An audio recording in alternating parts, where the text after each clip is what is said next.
No matter how many times I see that intro, it just pumps me up. Oh my gosh. Guys, welcome to Thundercats Cat's Lair. I'm here. I'm Mega J Retro, and I'm here with my good friend JP over at Thundercats Classics. JP, what's going on, bro? What's up, man? Just another wonderful, soggy, and humid Sunday here in South Florida. Is it raining in South Florida? Oh my Man, god. it's been nonstop. It's like I said before, I work in school, and every time it doesn't miss. Every time the bell rings and it's dismissal, torrential downpour, and it's so annoying, man. It's just like I don't know what it is. It just complicates things for me because I have to go pick up my daughters right after work. So I just, it's nonstop. It doesn't feel like the fall here at all. It feels like the tail end of summer. It's just horrible. Wow. Yeah. That's crazy, man. Like I'm sorry to hear it's miserable down there. I mean, here in Canada, things are starting to cool down a lot. We've actually had single digit days here, so it's getting pretty chilly out here. Like the other day, I think we went down to like 10. So and that's like I think that's like 30 for you guys or something like that, 30 or 40. That's never Yeah, happened here. yeah, it's crazy, bro. Yeah, I know. Sorry, that's true. But I'm just saying like the temperature wise, right? Yeah, yeah, for But sure. yeah, man, it's been a crazy week for action figures, toys, and of course Thundercats. Things are really moving and shaking right now. I just wanted to remind everybody, if you guys haven't already, or if you guys are watching this from Mega J Retro or from any other location, Thundercats Classics on Instagram, please consider heading over to our new channel, which of course is Thundercats Cat's Lair on YouTube. That's youtube.com at Thundercats Cat's Lair. We are the Thundercats Lair, and we have great new content coming up, and we have a lot of great episodes. We covered so many things in the past 3 weeks, really. I guess is this our third week, JP, or Yeah, is this this is our is third this is week? our third week. Yeah. Yeah, but we've covered so much in the past weeks that we've been on. I mean, we celebrated 80,000 for Thundercats Cat's Lair, which now they're. Where are you right now, JP? You're probably closer to 97,000, or like it's getting close, bro. Not quite there yet. Right now, I'm at 94.8K. It's pretty close, man. That's 10,000. That's 10,000 more than where we were just last week, 2 weeks ago. We talked about the movie possibilities for Thundercats, as well as Voltron, and of course the Master Universe movie. We talked about the new Master Universe crossovers. I mean, JP did an entire unboxing of the first wave, except for Skelraw. Skelraw is the only one we didn't touch, and we even talked about the new crossovers, Wave 2, and really how kind of lazy they are, right, JP? I mean, they're just a little bit like Just a tad. it's two repaints, right? I hope they're repaints. It's two repaints and a brand new figure who's not really a brand new figure. He's just another repaint, right? So kind of lazy, Mattel, kind of lazy. So yeah, and then of course we talked about the Bull Airs, which I think your special edition concept is about to drop, right, JP, or has it already So dropped? And essentially, the shoes are available now. There's still limited quantities available. They'll be gone very soon. They only made 50 pair of each design. Um, and the way it works is for every 10 pairs sold, someone will randomly be chosen to get an extra mystery pair designed by me, but those shoes will not be revealed until they ship at the beginning of 2026 next year. wow, that's Yeah. crazy. So it's a That's crazy. big secret. And I mean, all I could say is they're called What the Mutant. So you're a sneakerhead and you're familiar with a shoe that is similarly called, then you might get an idea what you might be expecting if you're randomly one of the chosen one, right? Mhm. Absolutely. And these ones are obviously Thundercats themed. We have Chitara, we have Lino, we have Tigra. It's a great collection, and of course the last one being the mystery pair, which is of course What the Mutant. So it's going to be a lot of fun. We even took a deep dive into the Thundercats mini comic, and that was fun. JP and I did some voice acting on that one, and really dove deep into the lore and how confusing this book actually is. It's very, very confusing, JP. it's hard to tell what the story is right now, but I'm super excited at the next waves. The fact that they're continuing with the line and so many other opportunities for Thundercats going forward in 2025, leading into 2026. Before we get really into it, JP, let's say hi to everybody who's in chat. I think that people are joining us. Thank you guys for subscribing to Thundercats Classics and Mega J Retro. But please, once again, if you guys are interested, head over to Thundercats Cat's Lair. If you watch us on there, it would really help the algorithm and get people recognizing the video, the channel as well. And of course, we are live right now. This is happening here on Thundercats Cat's Lair. But if you're watching us from Mega J Retro or Instagram, you'll have a lot more fun, trust me, on Thundercats Cat's Lair. It's a great channel, and we really hope to start growing the community. You guys mean the world to us. Let's say hi to everybody who's in the chat. JP, we have Mother Slug. What's going on, Mother Slug? How are you doing today? Rolando Santiago, cold here in Milwaukee. I bet it is, bro. I bet it is. Junior, yes, I live in Miami, and it's back and forth. Ooh, that's crazy. But you guys had snow for the first time in years, right? Like I remember, like. Didn't it snow at the beginning of the year or something like that, JP? That was way up north. I think that was like probably Jacksonville, Tallahassee. Yeah. But I remember people were freaking out when it happened, man. It was pretty nuts. Yeah. So Yo Josie is in the house. Junior, hello everyone. It's been a while. Have you ever seen snow in southern Miami? I guess not. No. I've never seen snow here in Florida, but I've seen snow in general. The Mother Slug. It's been a long time, Jay. Busy as hell trying to sell the house. Everything is packed up and ready for the move. All my collections are in boxes. Dude, I just did that. I literally am still unpacking everything. I mean, you can see everything is still that's nuts. A mess. Moving stuff, especially when you have so many collectibles, it really puts into perspective how much shit you own. And then you're like, whoa, I really got to cut back. Yeah, it's crazy. I mean, JP actually had to move his Thundercats lair, because he sacrificed for his daughter, man. He's sacrificing for the family, dude. Like, that's crazy. Eugenius more flam.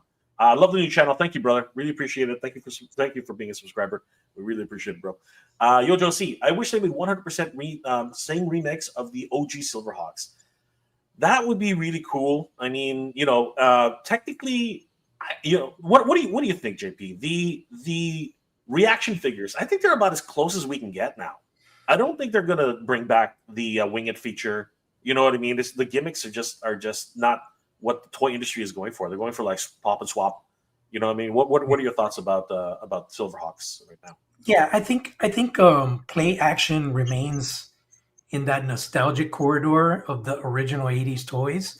I honestly don't think us older collectors now, the 80s generation, want that revisited in a toy form, because it just doesn't work. If you do toy action, you remove a lot of possibility for range of motion.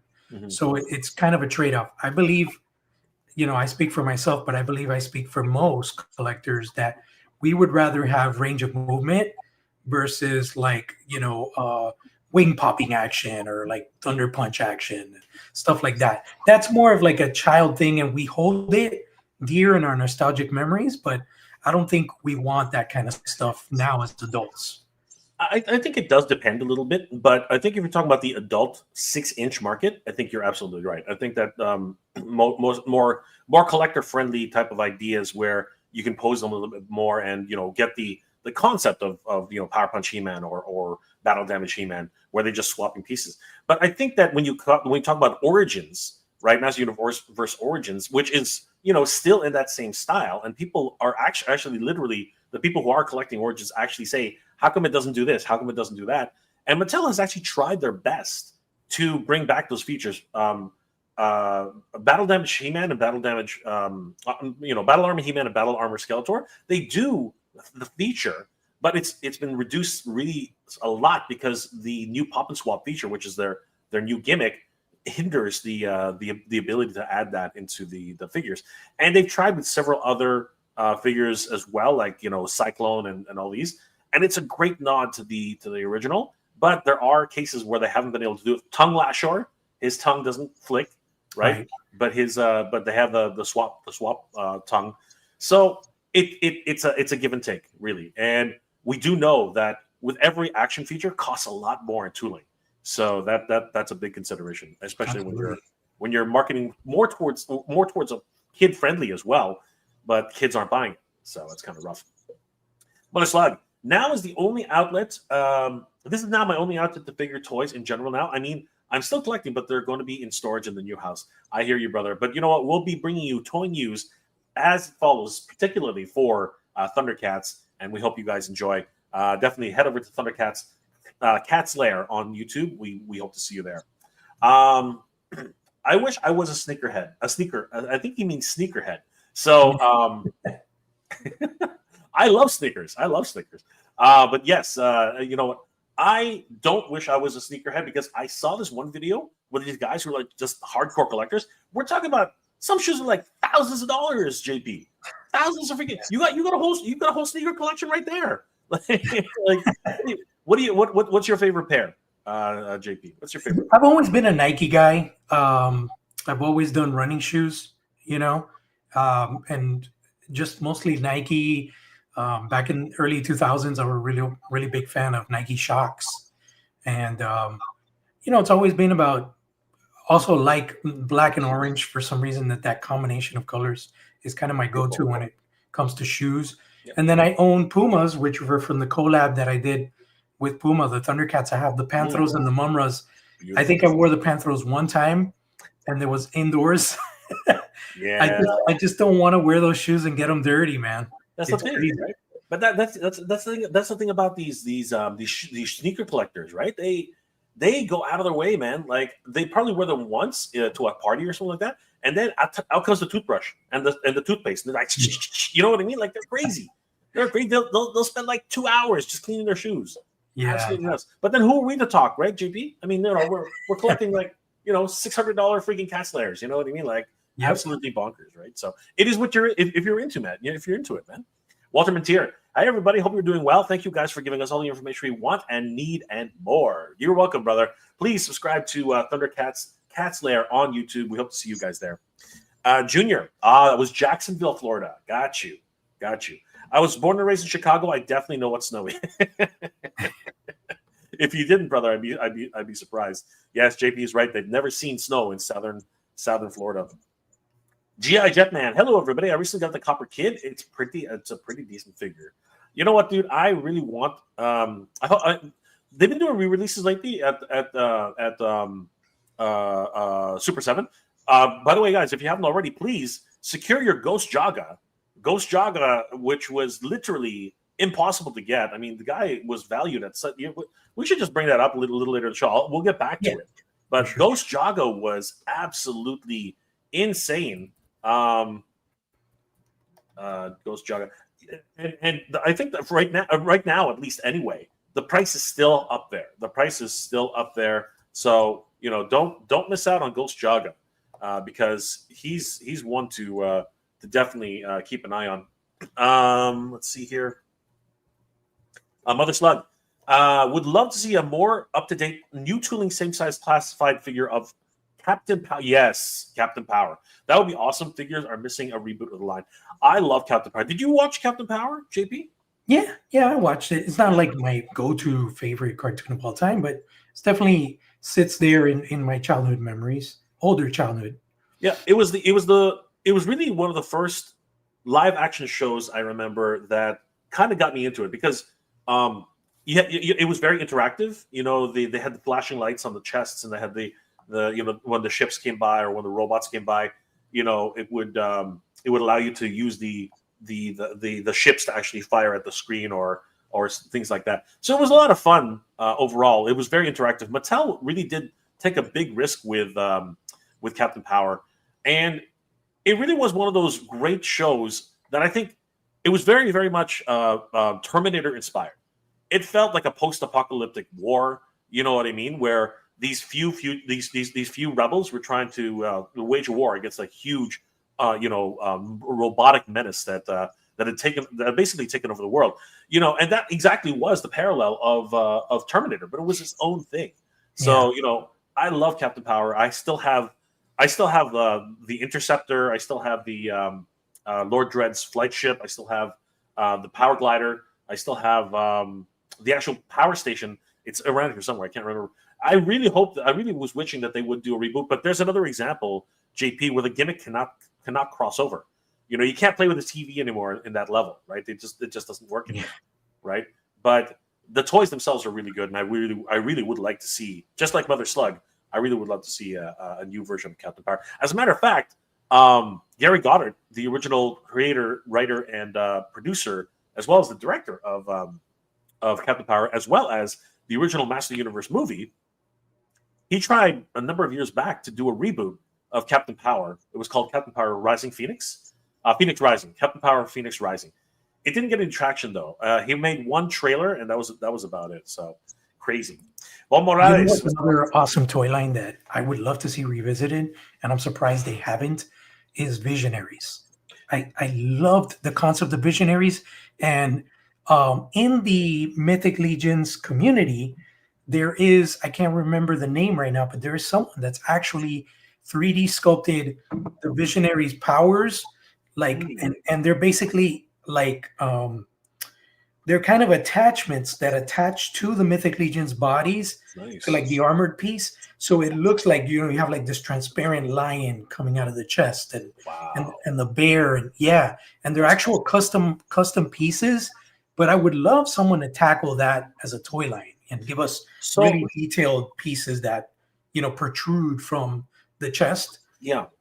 So the problem with Visionaries is that people will always attach them to holograms, and holograms are notoriously difficult to. No, that's not actually true. They're not notoriously difficult to make, but they're notoriously difficult in terms of their manufacturing for marketability, because they are rather expensive.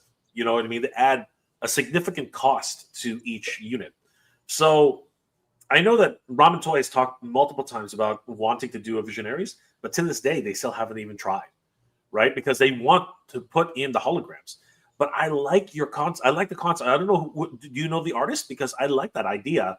I don't know. I don't know the artist. It's one of these customizer 3D printer guys that does stuff for the Mythic Legions community.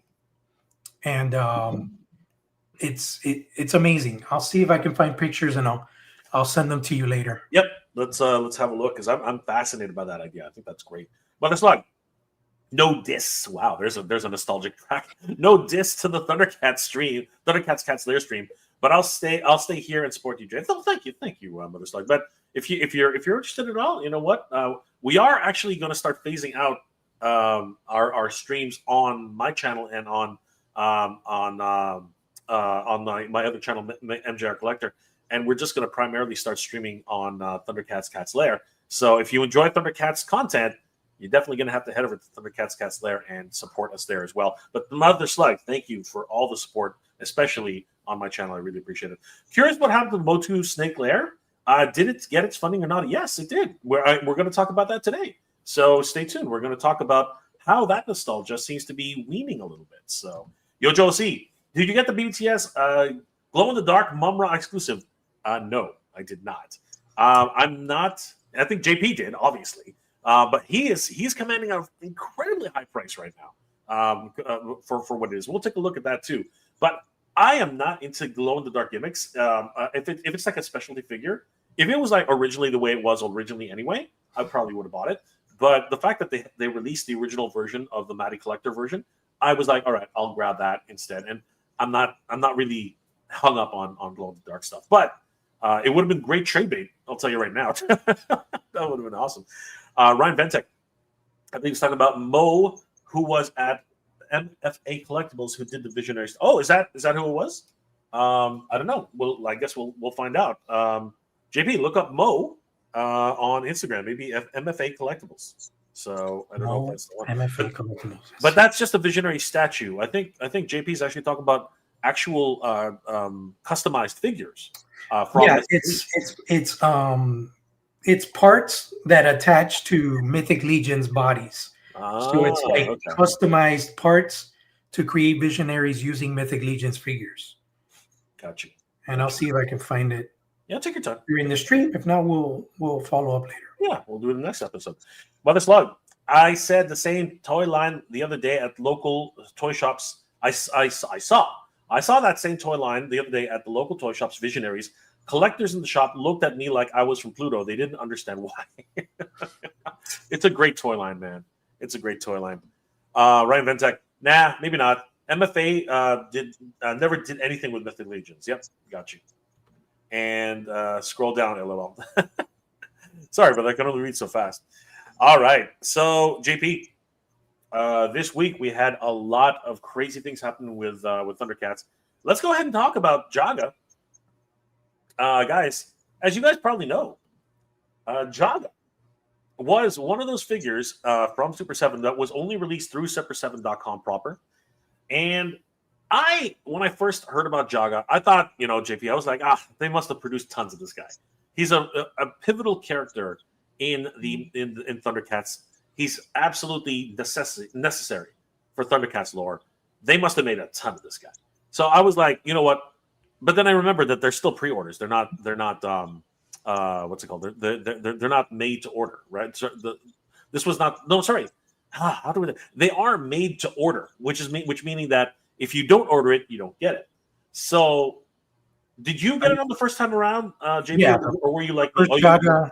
Yeah, I was able to get one, and fortunately enough, I got him before It was crazy because I managed to get two at one point. I got one from the original Super 7. I didn't play around with that. And then I got one when BBTS suddenly miraculously had them in stock. At a slightly elevated price. Yeah. And I was able to secure one of those, but I ended up giving one of them to a buddy of mine that wasn't able to score the original Jaga. I gave it to him for retail. That's awesome. Collectors have to help collectors. And the thing is, I thought, naively, stupidly, actually, to be honest with you, that this thing was going to be supported very, very well. I thought, you know what, I can wait. I can wait until the end. BBTS is probably going to get it right away.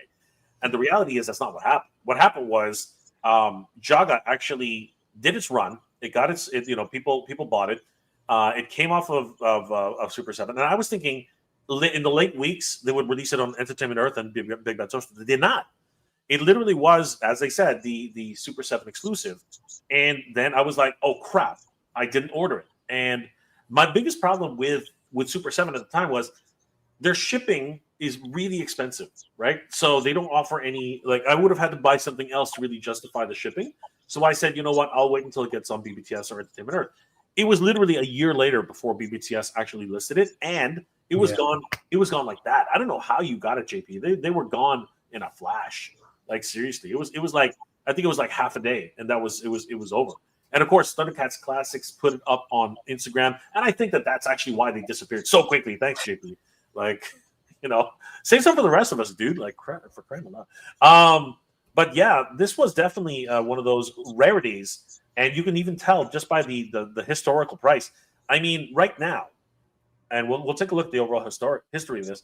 Right now, the average price on eBay for sold auctions is $157.41, and for buy it now, the average listed price is $172.49, and that's like $102.41 difference than the original listed price, and $117.49 difference from the buy it now listed price. It's crazy. That is crazy, and that's the lowest found so far. JP has been $125.51 for the sold auctions, and $139.99 for the buy it now auctions. Mm-hmm. And take a look at the history of this thing, though. My God, back in October of 2023, it was listed as high as $306. Yep. JP, what the F, man? $306 for Jaga. I feel sorry for whoever paid for that one, man. Oh my God.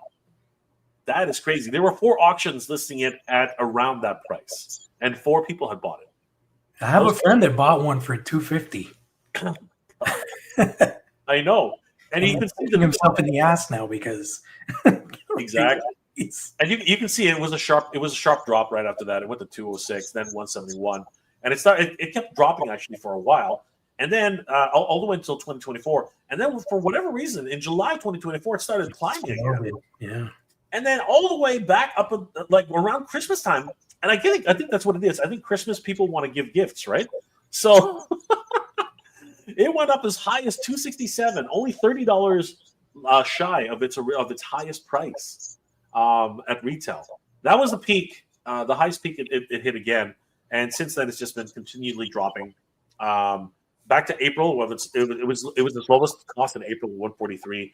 It's climbed back up to 209 and is now right back at its lowest to date at 133 for the lowest listed price. So this has been for a lot of people unobtainable.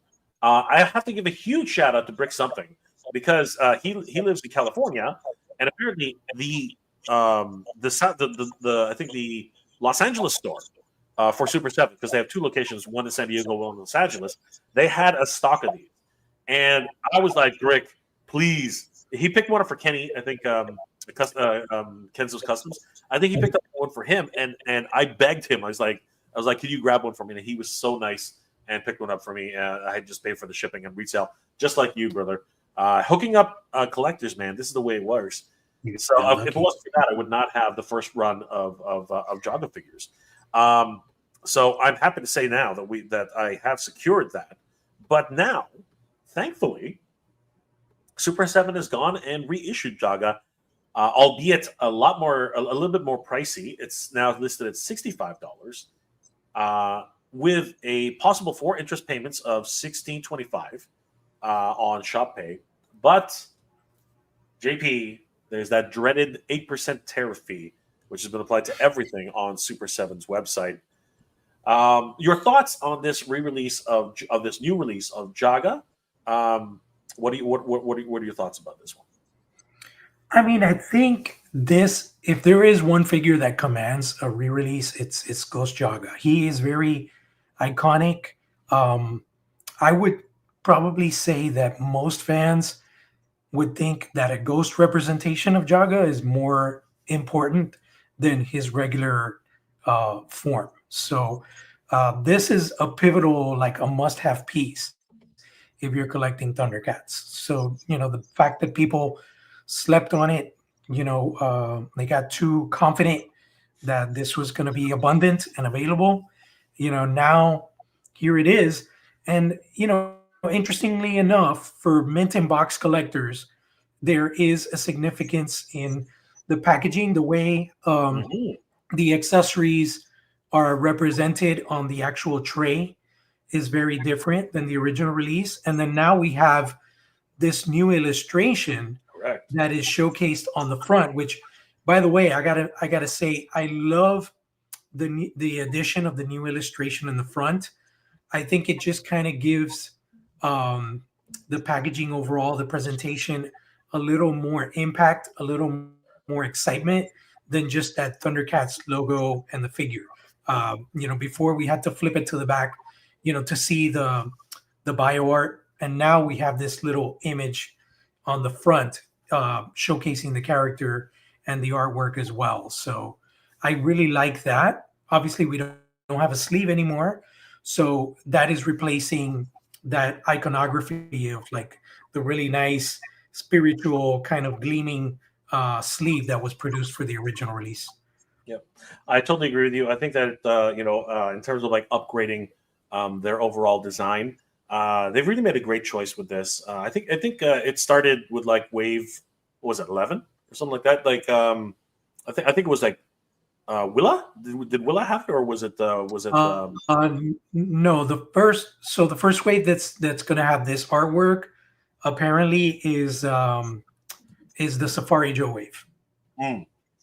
Okay, as like actually printed on the front, right? Correct. Yeah. Wait a second. Hold on. I thought Luna had it. Didn't Luna have it? I thought Luna. Yeah, let me grab it for a second. I'm just gonna. Well, I haven't been able to get that wave yet, but actually, I do have Claudius, and I don't think Claudius has the artwork in the front. That's the same wave. Yeah, see, Luna has it right there. Oh, right? She does. Okay. Yeah, Yeah. So So did Claudius have the artwork too? yeah, He's in Claudius had it. I'm pretty sure okay. Claudius had it. So did I think even young Lino. No, I don't know actually. No, I no, don't think not so. that one. Yeah. Okay, so the Claudius wave. Yes. Yes. Yeah, I think the thing was that Super 7 did not advertise the packaging art on their solicitations. They've advertised it for the first time, I believe, with the Berserker. Yes. With Yes. yeah. You're right. I think you're right. Yes. So that's where like got kind of set me off because I did open Claudius a while back, and I guess I just forgot that he had the artwork in the front. It's all good. So guys, this is your last chance. I think this is probably going to be your last chance to pick up Ghost Jaga because absolutely. not only is he available on Super 7, which was the original release, it was supposed to be a Super 7 exclusive, but he is also available on Big Bad Toy Star and Entertainment Earth. Heading over to Big Bad Toy Star and typing in Jaga, he should come up pretty much right away. There he is. You can see they still have the original LJN Jaga recolor available at $54.99, and of course the Thundercats Ultimates Ghost Jaga exclusive action figure reissue on Super 7 as well. If you go to Entertainment Earth, I do believe. Actually, no, I don't think it's on Entertainment Earth. I think it's only on Big Bad Toy Store. Yep, Jaga is not available on Entertainment Earth. I do stand corrected, at least not yet. But right now, if you head over to Big Bad Toy Store, you can pick up Ghost Jaga for $64.99 as the reissue. I think this was done maybe it was done in conjunction with BBTS. You just never know. So, guys, don't sleep on this one again because I did. You definitely have to pick up Ghost Jaga. I do appreciate the fact, as JP did mention, that the artwork is brand new. Well, the artwork itself is not brand new, but the design of the box is brand new. I do love the new nods to it, and it really is great to be able to get a second chance at this. Again, as JP had mentioned, if you are an inbox collector or if you are a collector who collects for value, this really is a differentiator. So anybody who still has your packaging from the original release, you might be able to hold on to that and pray that it's going to stay and stick around for a little bit longer. Check this out. I got a little conspiracy theory here. If you go to Big Bad Toy Store, Jay, go to the main listing and look up the Luna Wave. All right. It is solicited with the original Thundercats window box front. So I'm wondering if there's a running change where there's people that didn't get the art in the front. That would be interesting. Yeah, you're right. I don't recall seeing Claudius art on the front of my package. I have to go back and look at it, but that would be interesting, especially, when there's like these hardcore collectors that like to get every single variant or whatnot. It was solicited without that art. So I'm curious now.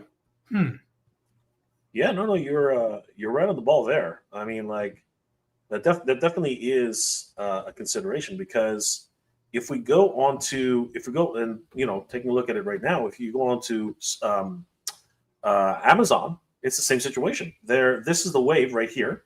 Mm-hmm. Burbles, the Burbles, the Eternian Guard, the Thunderian Guard, and Luna and Amok, and of course Claudius. And if you look at the packaging, it doesn't. The first solicitations did not have them. So you are 100% correct, JP. They did not. They did at least on the initial release. It doesn't look like that. Does anybody have Claudius handy? Like, can you guys tell us if Claudius actually has this additional packaging or updated packaging with a running change, perhaps? Because that would be an interesting little thing to take a look at. Is Claudius honestly $85 on Amazon right now? These might be Canadian. Was that Luna? Was that the price for Luna? These are Canadian, by the way. This is Canadian. Oh, okay. I was like, wait a minute. Yeah, these are Canadian prices. But you can see here the Royal Thunderian Guard, same situation. Yeah. Right? So yeah, crazy stuff going on right now. But interesting, really fascinating to see all that. But I do appreciate the fact that the new direction for the packaging is going in a much more dynamic style, instead of just the little nods that we get here and there. So huge shout out to Super 7 for making that happen. Mother Slug, if Visionaries were remade with new tooling, I would rather see the company make figures of the actual ones which came with hologram creatures as well as actual figure, but maybe a ghost clear to look with the main character. Interesting. So actually, JP just sent me something neat that we can take a quick look at. Let me just find out where I am. There we go. And yeah, is this a specific artist, JP, or is it just or was this just a photo that you were able to dig up? It looks like it's a customizer by the name of, let's see here.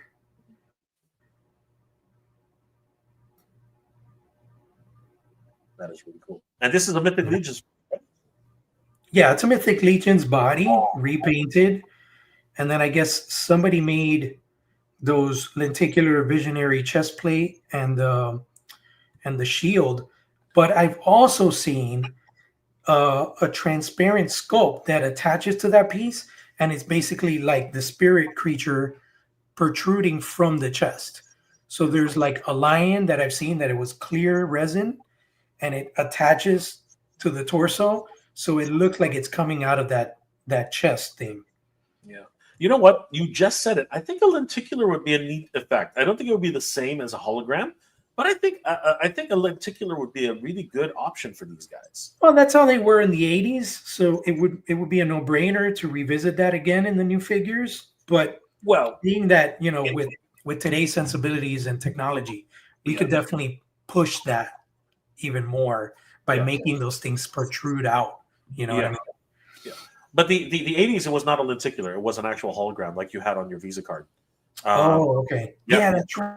It was a hologram. You're right. Yeah. That's why, unfortunately, the line did sort of become a very limited line, because not that they were not expensive. The toys were not particularly expensive, but I think the cost to produce them, because they really didn't take off the way they were expecting it to. So I think the cost to produce them basically really, unfortunately, gave it a very short lifespan. Short shelf life, unfortunately. But this looks amazing. Wow. And what's the artist name again, JP? I'm just seeing. I found it on a Visionaries fan page on Facebook. It doesn't say who actually did it. I would love to give credit to the person that did it, but I don't know who it was. Yeah. Anyway, if anybody knows who that artist is, please let us know. We would love to give him credit for his incredible work. Mother Slug, Yojo OC. I got the Jaga on first release with a discount code. Nice, congratulations, bro. That's great. Mother Slug, picture that JP Visionaries main character coming with a hologram creature as an actual figure. The Sindar creature. I hope you get the joke. Picture that JP Visionaries main characters coming with a hologram creature as an actual figure. Sindar creature. Okay, I'm not really sure I understand the joke because it's been a while for Sindar Visionaries. Let me see what we're talking about here.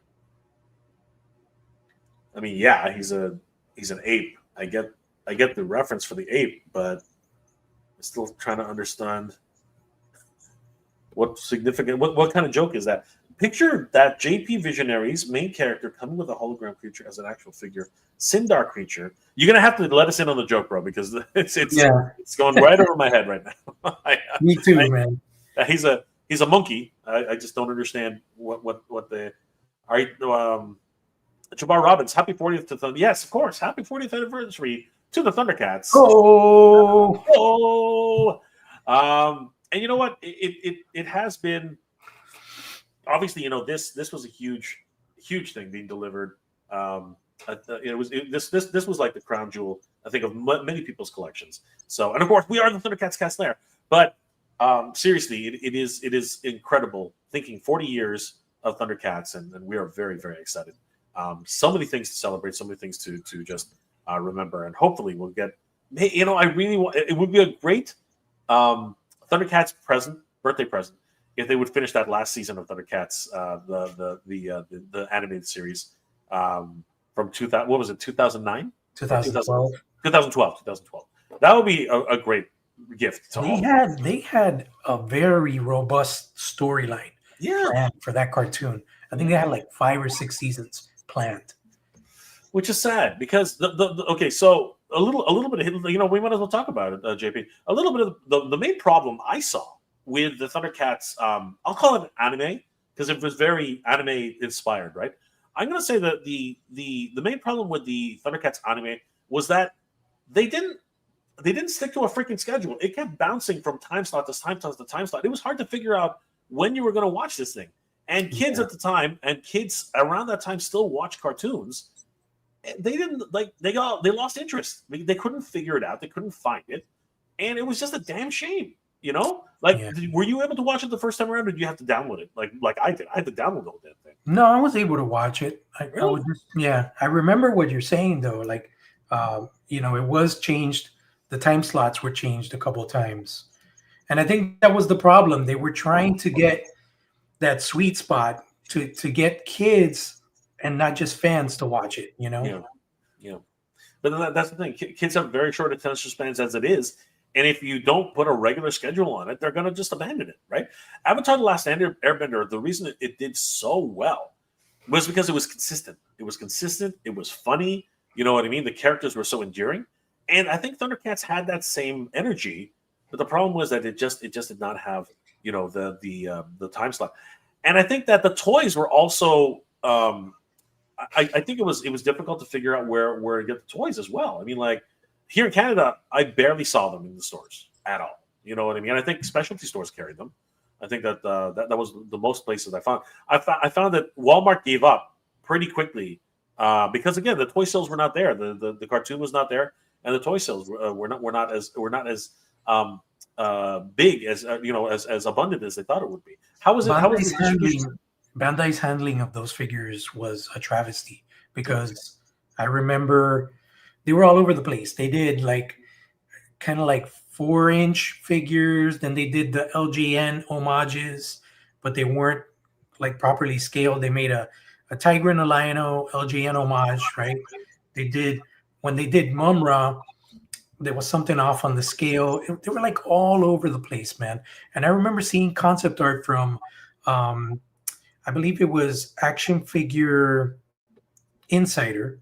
He did a little sizzle story on that a few years back where he showcased behind the scenes concept prototypes of what was planned. And they were planning on doing a collector based 2012 6-inch line, which looked really great. Like they had the Lion-O looked amazing. Like it has so much detail and great articulation. I was just not a fan of these Bandai figures. They were just very plain Jane. I mean, I picked them all up to support the IP, but I was more of a fan of the larger scaled ones that have more detail, more articulation, but they didn't get to all the characters. Yeah, it really is a shame. I mean, these things look so good too. I mean, like as you said, the availability too was just something of a questionable nature. But I do like the way these guys looked initially, right? But again, it was a perfect storm of chaos, man. Like they even had freaking Claudus. You know what I mean? Like this guy. I never saw that in stores. I never saw Tigra. There was a lot of figures that they were almost impossible to find, man. Yeah, that's the thing. I never saw any of these in stores at all. They were incredibly rare, right? Of course, you were going to get the staples like Chitara, like Lion-O. Obviously, a Lion-O was made in like multiple versions, right? But I mean, the rare figures are definitely the ones that are going to be the hardest to obtain. If how many of these figures do you have, JP? Like how many? I only got Snarf with a Thunder Tank, Panthro, Chitara, Mummy Mumra, regular Mumra, the Ever Living, Lion-O. Never found Tigra, never found Groon, never found Claudius. I never got those kittens. Yeah, I was about to say the kittens themselves, right? So yeah, man, it was a hard line to collect. And of course, Bandai and as you said, Bandai and their weird scaling. I mean, they did the same thing with the traditional Thundercats a few years later. They just did not understand how to handle the Thundercats line. It was just a really sad end to a reboot, which should have had a lot more coming. And I'm actually surprised that someone, especially like Super 7, who's doing a lot more of these takes on lines, like they're doing, and NECA now too. TMNT continues to get all the versions of TMNT, new types of toys, different iterations. Yeah, and I really would love to see a new take on these in a more collector friendly line. You know what I mean? But it's such a hit and miss. You know what I mean? There are people who love the series, and there are people who basically don't have no idea that the series even exists. JP, it's crazy. Well, I can say that if you're a fan of 2012, there might be something in the distant future that might make you smile. I could say this. I did ask Brian Flynn specifically about the 2012 animated series, and he did say that that's something he's considered. So, who knows if, Super 7 surprises us maybe in 2026.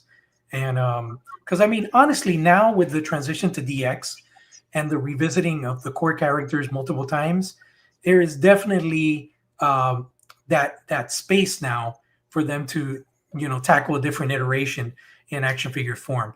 It all depends also on sales, though, how that will go. I would see them probably exploring with like doing a 2012 Lion-O to see how that performs, and then trickling them out. Maybe doing kind of like how they do with the toy recolors, where they'll throw in a 2012 in every wave. You know what I mean, or something like that. But that had mixed reactions with properties like. That was a real problem with Hasbro and the Power Ranger line. Like they would trickle out a figure here and there with the main line, and it was just one of these things where it got confusing for fans. You know what I mean? But I still think it's a great concept and a great idea. You know what were really cool? When we were at San Diego Comic-Con, speaking to Peter and Hector over at Mondo, they literally hinted. Not really hinted. They actually sort of like just said it straight out. We have a Mondoverse. Like they actually have their own Mondo style of universe. Because they were talking about how the new Teenage Mutant Ninja Turtles line that they are actually creating is part of this Mondoverse. And the fact that imagine the Teenage Mutant Ninja Turtles had actually continued the movie line, but the original movie, not Secret of the Ooze, not what's it called, the Travel Back in Time, whatever movie that was, right? The samurai one. Imagine they were like the hardcore, turtles from the first movie, and they just continued on that trail. I think that's awesome because the turtles are coming out right now literally look like the ones from the movie, and that looks amazing. And because they now have the Thundercats license, right? I wonder if they were offered 2011, because if they were offered 2011, I think 1/12 scale. If they do 1/12 scale in the Thundercats line, I will lose my mind. I will absolutely lose my mind for this version of Thundercats.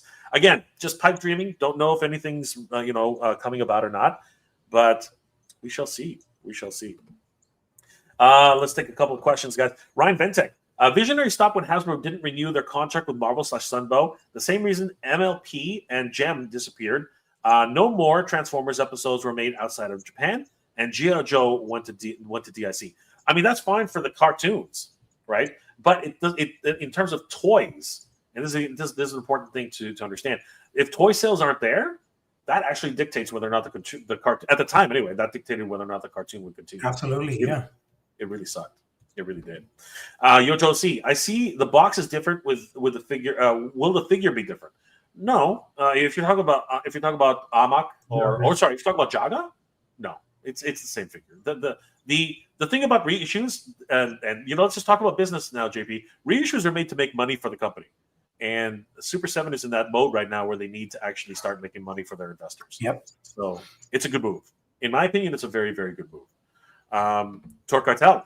Mario, what's going on, brother? Jay, They actually have them in store at Super 7 Downtown City. Get the heck out of here. They're already in stock? Wow. They're shipping. Yeah, they're shipping. If you look at Big Bad Toy Store's pre-order, it says scheduled October shipping. So it's yeah. That is awesome. That is freaking awesome. I am very excited to know that Jaga's already ready to ship, or starting beginning its shipping run. That is freaking awesome. So speaking of Mondoverse, it's funny that you mentioned Mondo because I had this guy as my desk mate today, and I know a lot of people have this kind of love-hate thing with the Mondo Snarf, but I love this figure, man. I think it's amazing. I think this is if Jim Henson were involved in any which way. Like, remember when we were talking last week about the Thundercats live performance? Imagine if Jim Henson would have designed a Snarf suit back in the day. This is what it would look like.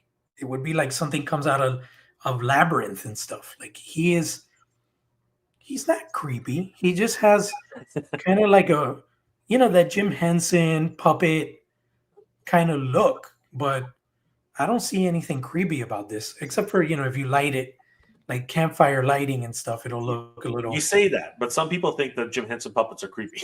Right? No, they are. That's what I'm saying. Yeah, but let me ask you this. Did you get the timed edition lineup?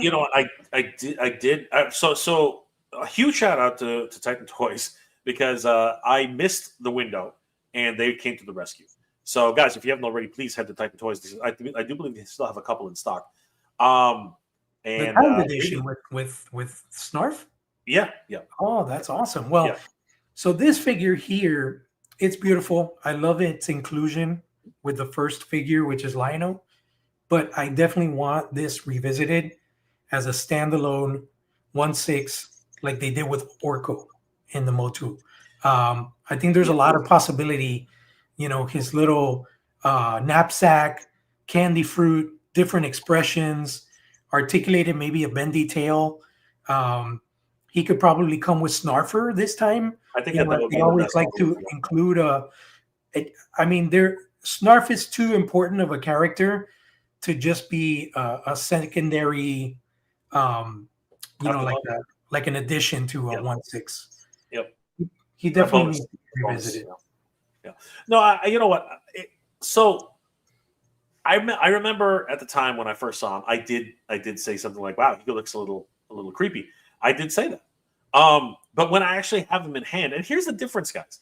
When you have these things in hand, it changes your perspective incredibly. It's crazy how having it in hand, lighting is a big difference, right? Huge. Now, when we first saw him at San Diego Comic-Con all those years ago, the problem was that they had an underlight table, right? It was actually an underlight table, and the problem with that is it was actually making the shadows on his eyes like blacked out. He looked like a freaking a raccoon.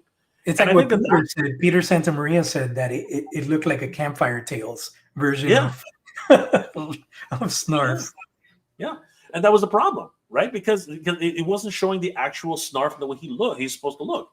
When you actually have him in hand, he looks like Snarf. He looks great. You can still see there's a bit of a wash on his face, which my personal opinion is I think they could have went a little bit lighter on the wash. But other than that, he's a really good character. He really is. And he really captures that Rankin and Bass feel, right? He is like the remnant of the Rankin and Bass portion of the Thundercats, right? Because Mondo is doing Mondo's thing. They're doing a Mondoverse. And that's actually why this came about. He looks great, though. He really does. And you are right, JP, 100%. It does say that shipping is in October of 2025. So yeah, man, it's available right now. It's starting to ship right now. So good stuff. But before we go back to the comments, wrapping up the 2012 Thundercats. I really wish that they had finished this line. I mean, is this official? I guess it is. They even did like these chibi versions way back in the day, right? Yeah, I remember seeing those. Yeah, they were trying everything to keep this line relevant, but that's another one that I never found in stores. They did produce a Slithe, or I think he was planned, They had a Scythe. They had a Jackalman. I never saw those, man. Yeah, and that would have helped out too because there really was nobody to fight. You know No, what I mean? apart from Mumra, that was it. There was no It other was villains. it was just a really weird way of doing it. And you know what? It really sucks that a company as storied as Bandai wasn't actually able to live up to their reputation. I mean, Yeah, we're talking about a massive outside of the USA. They're massive. Bandai is a huge company, right? And they're responsible for so many different properties, and they really just did not do justice to. I mean, here it is. You know what I mean? Like different scales. You know, like this Lino was a completely different scale than the slightly bigger Lino, right? And the inconsistency was just sad, right? But they were trying their best. I mean, they're releasing anniversary packs, they're releasing multi packs, they were doing everything they could to try and save the line, but a little too maybe too little too late. yeah. This was a neat one. Wow, I never saw this at all. A No, golden Lino and an invisible Tigra. yeah, no, I didn't see that. That's crazy. That's crazy. I did get them at one point. I believe I got the mech suit Lion-O armor thing. Mhm. I was able to get that, but yeah, it was just a big mess. Yeah. The whole rollout of product in conjunction with the animated series, Bandai. I went to Toy Fair that year. I remember talking to Bandai, being all hyped about seeing the toys, and when I saw exactly what was shown before Toy Fair at Toy Fair, I was like, "Don't you guys have other waves and stuff like that?" And they were like clueless as to what was happening with the toy line. So I already had like a bad gut feeling that the toy line wasn't going to be a good rollout.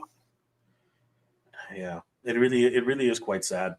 I mean, it could have been something. I mean, like even the vehicles, like Bandai makes some great freaking vehicles, man. So it could have been something amazing. You know what I mean?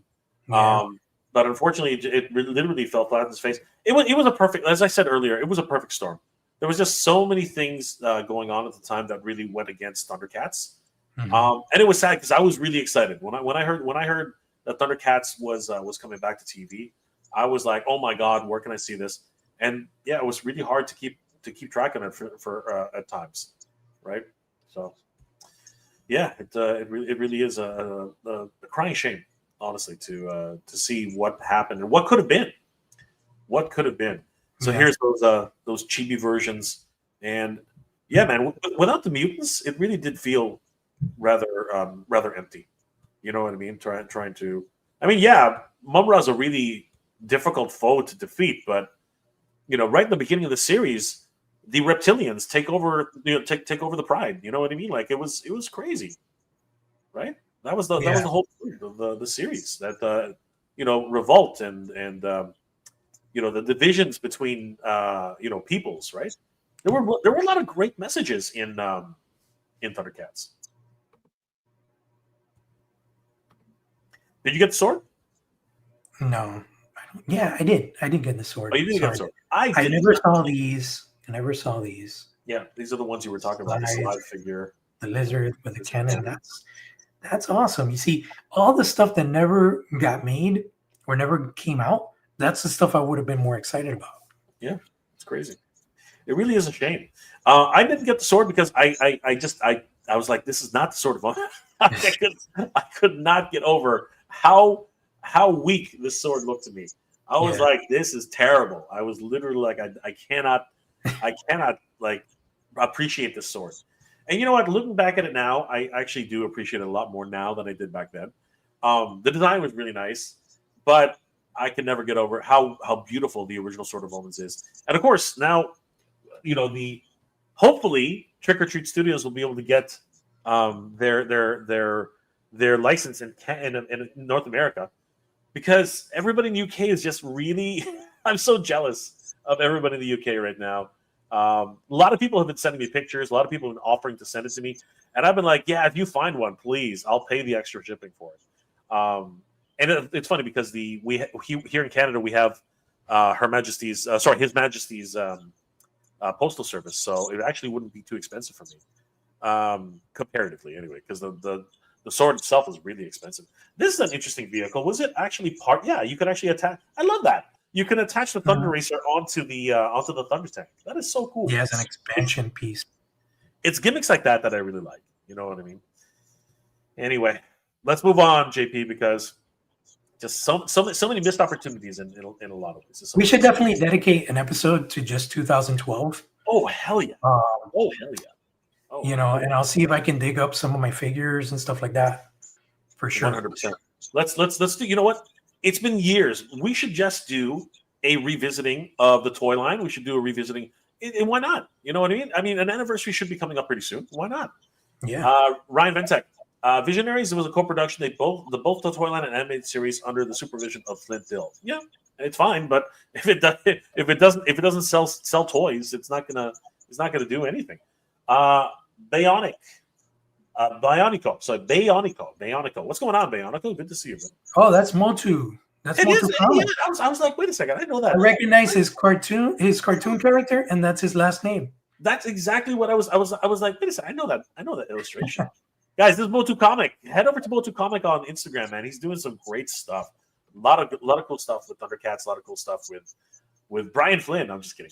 Mother Slug. Sindar was the main bad guy, and his creature was a giant gremlin. Okay. Sure. I mean, like I looked at it about that, but I mean, that's great information. But you know what? It's been so long. The joke's still went right over my head. I'm still not getting it. Yo, see, I'm older than Lionel. Well, I think that's all of us, bro. I think we're all older than Lionel. We were kids. Of course, we're going to be older than Lionel. Bionico. I'm happy for the new Lionel. Very gorgeous combine of the new full body and face vintage, and this blister is perfect for me. Absolutely. Huge shout out to Bionico. We got to talk about that for sure. Give him a like and a follow. Eugenius. I love that show, dude. It was such a good show. Honestly, I really wanted to finish it. I hope Netflix will pick it up one day. Bionico. But I insist that they do the reissue. Yeah, we're all hoping for it, right, JP? We're all hoping for those reissues. But it's like I still think the Thundercats toy lines needs a crowdfunded Castle Plundar set. That would be so cool. I know. I'll be honest with you. Not that it was difficult to get this funded, but it was difficult to get this funded. I'm not gonna lie. This one. It was not easy. I think that when it hit its initial raise, it finally started to gain traction, but it was tough, man. It was tough to get this. Yeah, I don't see a Castle Plundar in the horizon, unfortunately. No, it's not. And the thing is, it's just not like as important as it is, which it is. It's just not as iconic. I think the Mudbraw's pyramid set, his pool, you know, his mystical pool, right, and the ancient spirits of evil. I think that is so iconic, and it really needs. I mean, we've seen 3D printable versions out there. People are very excited about those. So I think that one has a lot more traction. Rod of Estate and G.I. Joe series, not canon as it had Grunt in it, but it was the alternate world where Cobra took over the world along with Clutch and Steeler. Yes, I remember that episode. It was pretty fun. So that was really good. Ropey John. I'll go back to the Visionaries topic. Ace from Ramatoy mentioned that they have plans to move forward with their Visionaries. He mentioned in the past live streams for a few months ago. Yeah, but he's been talking about it for years. I know. One thing about Ace, though, he is a man of his word. So if they can figure it out, we will see. And I think that JP's idea where they have actual versions of the animalistic forms, that would be really, really neat. Yeah, okay. Let's keep going, guys. Really quickly. Mother Slug. Those Thundercats didn't give a Cats vibe, which is why I think the line bombed, changing much to what are you talking, dude? They were more Thundercats than the current. Like they were actually cats. They looked very cat-like. So I don't know, but the thing is that it's really weird though, because then you know we can really start talking about the differences because there was Thundercats 2012, but then there was Thundercats Roar. Like we can really get into this, guys. We can. I know, like JP's been pretty much no, absolutely. But we will eventually get to that because there is fever about that, and just how, again, everyone's talked about it. We should talk about it. We're a Thundercats chat. Yeah. Right? If only the toy designs of 2011 had the sight beyond sight. Ha ha ha ha. Very funny. Seth Amateur, what's up, guys? What's up, Seth? Good to see you. And of course, Ryan Vintek. Chitara was blonde woman with a red eyeshadow. Yeah, I mean that's what she is. All right, guys. Let's talk about nostalgia. Let's get back to the main topic at hand, because this is the one that really sort of the question here is, when is nostalgia gonna actually lose its luster? Because as much as we love Thundercats and Marvel, DC, all these companies continue to lean on nostalgia. It's almost like the properties themselves have an evergreen aspect to it, right? But that's not going to happen. I'm as much as I love all these properties, I'm not going to always be here. JP's not going to, the new generation has to sort of, find something to attach to. But while we're here, nostalgia continues to be a big thing. Fall Target Geek Out was this past Friday, and it continues throughout the fall. We've had 2 drops so far, but for Thundercats fans, the most significant drop was this past Friday, sorry, where I woke up in the morning and all of a sudden Thundercats Classics was yelling at me from my feed saying, "Oh, look at the LJN Toyetic Thundercats." I was like, "Oh my god, I can't believe it! They've done it. This is crazy." And then of course Thundercats Classics JP reminded everybody that watch out for your wallets, because they're $399,135.99. It was absolutely ridiculous. It was it was a mistake. And the thing is, I think it hurt their sales, JP. I think it actually did hurt their sales, because nobody was ordering them. Yeah, right. Of course. It was a bill for pre-order right in the morning, and nobody was ordering them. It was actually kind of sad. But beside that little hiccup, I think what's more important is the fact that we are digging back into the well, JP. And that's live right now. They're still available for pre-order. That's surprising. Dude, I'm telling you, it hurt their sales. It hurt their sales because people were confused. People were confused. They didn't understand what was going on. And unfortunately, before you go to work, a lot of people, once they get into work mode, they're kind of done, right? They're just too tired at the end of the day to really go back. I think that was one of the other things that was really part about this whole process. JP is the one who noticed this. This is not just a reprint or re-release of the LJN Thundercat Lino. JP, what did you notice about this new Lino specifically? Well, it looks like they're not giving us the toyetic Lino figure re-released. It Correct. looks like this is the new Rankin Bass body with the pinless joints. Sure, and primarily you can notice it on the chest. The design underneath the chest, the pectorals, that's completely different from the original Lino body. That's what stuck out for me immediately. So it looks like the only re-release aspect is the head portrait, which was included with the original more Motu type base body. What I'm hoping, and I'm wondering what you think, Jay, is as far as the claw shield, do you think they retooled that so that it clips over the original hand like the 80s toy did? Or do you think that's actually going to be a peg-in kind of dealio? Because you noticed with the Rankin Bass, they didn't do that. They did like that weird tiny claw shield, remember? Yeah. So I'm just curious how this one's going to work. Yeah.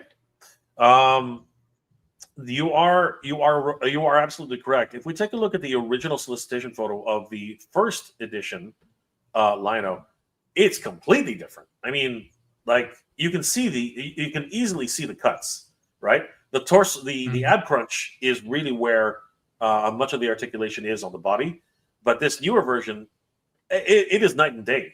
JP, you can actually see that. Like these are completely different bodies entirely, right? So 100%. What I really do appreciate though is they still have that god awful Thundercat symbol, which is exactly the way it looked in the LJN style. I love that. I really do. But looking at the claw shields, I do have to say, in my opinion, that it's still going to be a pop and swap. I don't think, because looking at this, I don't see anywhere for his fingers go, and it's interesting because the toy, and they were very clever with this, because the toy version did have 5 fingers, and the reason it did is because it literally just clasped onto his hand, right? So it was just a bigger mold of his hand, so that's why it had 5 fingers, and they really brought that over with this version of Lion, right? Which I appreciate. But looking at this, that thumb in particular, that sort of indicates to me that this is not a cover. This is going to be definitely a pop and swap, which is fine. I don't really mind it, but I know what you're saying. Will it function more like the one, because this is a different arm, right? This is a different forearm compared to this one, right? So how is it actually going to attach? That's going to be interesting. But I think it still will be very much the same as the Reichen Best DX version, right? Which still, it was just one of those. It's still a swap. It still is a swap claw, right? I mean, it is the original. So the original LJN was a clip. So basically, you would just clip it, kind of like a shield. You would clip it over the wrist, and then it's because the claw shield is so much bigger than the regular hand.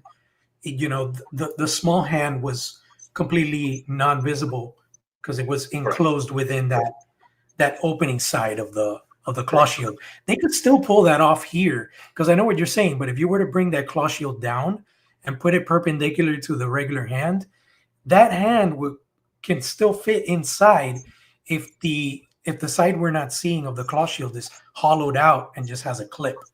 So I don't think Super 7 is going to do that, because that would be all new tooling.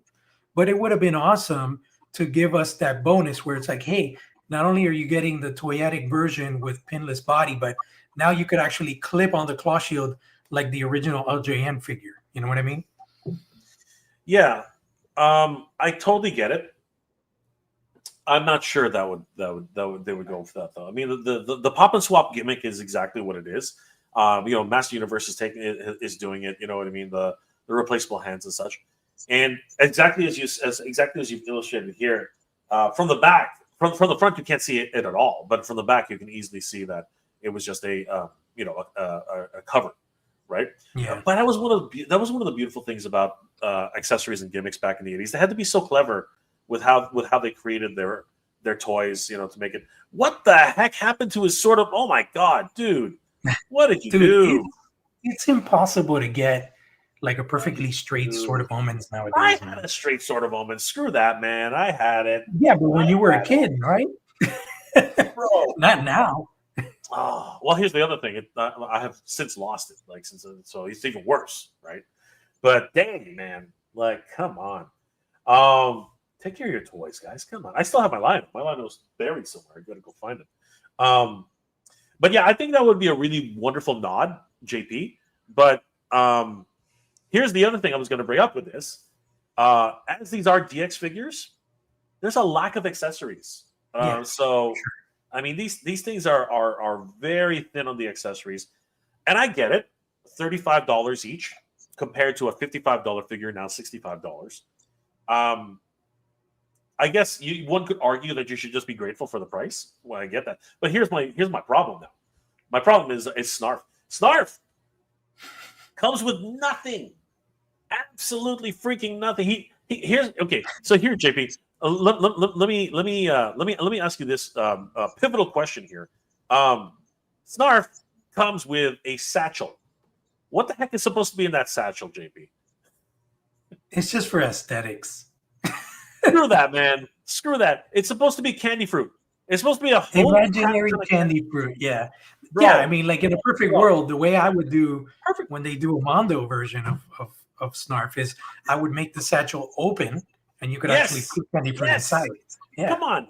Dude, when we were kids, okay, They only do is they would hollow it out and they would put a small slit in the top of the satchel, and you pinch it open. And you remember those little purses we had as kids? You pinch them open, you actually put change in it. Yeah, Dude, yeah. that's come on. This thing's a brick. You know the freaking satchel itself is you can throw it at people. It hurts. That thing is freaking. It's fucking solid. Okay, but what really kills me is the first version of Snarf in Ultimates had one piece of freaking candy fruit. One freaking piece. He should have 5, 10 pieces. They're tiny little pieces. Like, come on. Yeah. Like, there were so many different variations of candy fruit. And this Snarf, what the hell? At least give us one piece of freaking candy fruit. Come on. Come on. If you're not going to give us an extra head sculpt, he's so small. And he's a $35 figure. He's a freaking $35 figure, but no. Instead, hey guys, this is the first 7-inch fully posable Snarf figure, the toy version. You're never going to get him anywhere else. Come on, Super 7. What are you doing? Oh my God, Brian, come on. Like, would it kill you to give us 2 extra pieces of freaking candy fruit? Come on. Even the first one only came with 1 candy fruit. It barely looks like candy fruit. It looks like a freaking peach. So, whatever, man. We should have candy canes. We should have, candy cakes. You know what I mean? There should be freaking candy fruit, dude. I know I'm on my freaking soapbox right now, but come on. What do you think of the value on this one? Actually, you know what? What do you think of the value on both of these, JP? Lionel. Well, I gotta say, I'm surprised that they remained at $34.99 because with this whole tariff thing, I was worried that they were going to bump them up to $39.99. So yes. I'm very pleased that the $35 price point remains. Lionel is definitely more worth $35 than Snarf. But then when you look at the secondary market, Snarf is one that's also fetching some high numbers. I love the fact that they gave us an LJN more toyetic colorway for Snarf rather than just giving us the classic Ultimates colorway. And, he retains his original articulation, which is great because I was worried they were going to water that down and give us more of a static Snarf. And then what's really cool is that he brings the dagger version of the Sword of Omens in the LJN toyetic recolors. So I got to give credit. And you know that when it comes to Super 7, it's not very often that I give credit, but I got to give credit to as far as the design and the concepting of this. It was very smart to go the toyetic route, especially with Lionel. Lionel is a figure that when I got him, I never took mine out of the package, and I was always, I got to get a second one. I never ended up getting a second one. So I am so glad that they re-released this and gave us a new pinless body to boot. So thank you so much, Brian, Super 7, whoever thought of this. Definitely going to be ripping one of these open. I already pre-ordered one at Target. I didn't pre-order Snarf because I have a feeling he's going to be, sitting on the pegs. For that price, it's just kind of hard for people to buck out $35 for such a tiny figure, I'm hoping for a clearance. I'm hoping for a clearance. I don't see that. I mean, if I see anybody going on clearance anytime soon, it'll be Monkeyan. And I hate to say that because he's my absolute favorite mutant, but he's the one that's kind of like peg warming, Yep. But like I said, Snarf might be in that same situation, and eventually they do have to clear these out. So something's gonna happen. I would hate to see these go to Ollie's. I would hate to see these go to Ross because again, I just love Thundercats so much, and whenever I see something do that, it does hurt me a little bit, just a little bit. But it is what it is. I mean, the life cycle of toys is such that you're gonna see that type of situation. All right, so Rodimus Prime, 1982. Jay, we do not talk about Thundercats Roar ever. It needs to be lost in forgotten time. No, we must talk about the Thundercats Roar. It is part of the history of Thundercats, and unfortunately, a sad yet cruel history. 6'10", Yo Joe Daddy. What up, ladies and gentlemen? Y'all smash that like button and subscribe. Thank you, my friend. Really appreciate it, guys. One more check-in. please, if you are watching us from either Mega J Retro, Thundercats Classics on Instagram, please consider checking out our new channel, Thundercats Cats Lair, on. Oh, sorry, Thundercats Cats Lair on YouTube. It's youtube.com/@Thundercats Cats Lair. We're trying to grow a community of Thundercats fans, and this is going to be great. We covered a whole bunch of topics already in the past. I think you guys will definitely appreciate all the really great stuff, especially the question of, are these lazy repaints really Mattel? Honestly, you can should these have even been considered? And of course, guys, definitely check out my voice acting skills along with JP's amazing voice acting skills on Thundercats mini comic reaction and review. I'm just kidding, but it was a lot of fun doing that. And of course, the great Thundercats Classics JP reviewed all 3 of the Thundercat Master Universe X Thundercats Wave 1. Only one that we missed out on was Skelra, but that will be coming soon. I ran a poll on the Panther Man redesign that I did. Yep. And everybody wants that instead of what Mattel showed. So that's awesome. There you go. So, guys, please head over to Thundercats Cats Lair on YouTube. We hope to see you guys there. Pedro Ribeiro, all the way from Portugal. What's going on, my friend? How you doing? Always good to see Pedro. Guys, Pedro has his own customizable Master Universe vintage toys. You should definitely check out him on Instagram. But it's love. New Thundercats line was like the new 90s Motu line. Both lines did bad because collectors wanted something more like what they had when they grew up. Don't change it if it works. Outfit changes is a huge no-no. I don't know if that's 100% true, Mother Slug. There were a lot of fans of the Thundercats 2011 line. But at the end of the day, it's one of these things. If you're not consistent and the toys just are not released the way they're supposed, there was just so many mistakes I've had. And very poor planning. Very poor planning. Exactly. Yeah, JP's 100% right. It's just something where you need to have a good plan going in, and they just did not have a plan. They were relying on nostalgia, which is what we're talking about. They were relying on nostalgia to carry it, and it did not necessarily carry over. Even those of us who wanted to watch it, they made it really difficult for us to watch it and collect the toys. It was just absolute terrible situation. TW, I'm not a huge fan of Thundercats, but these new figures is overkill for me. I'm happy with the Origins versions.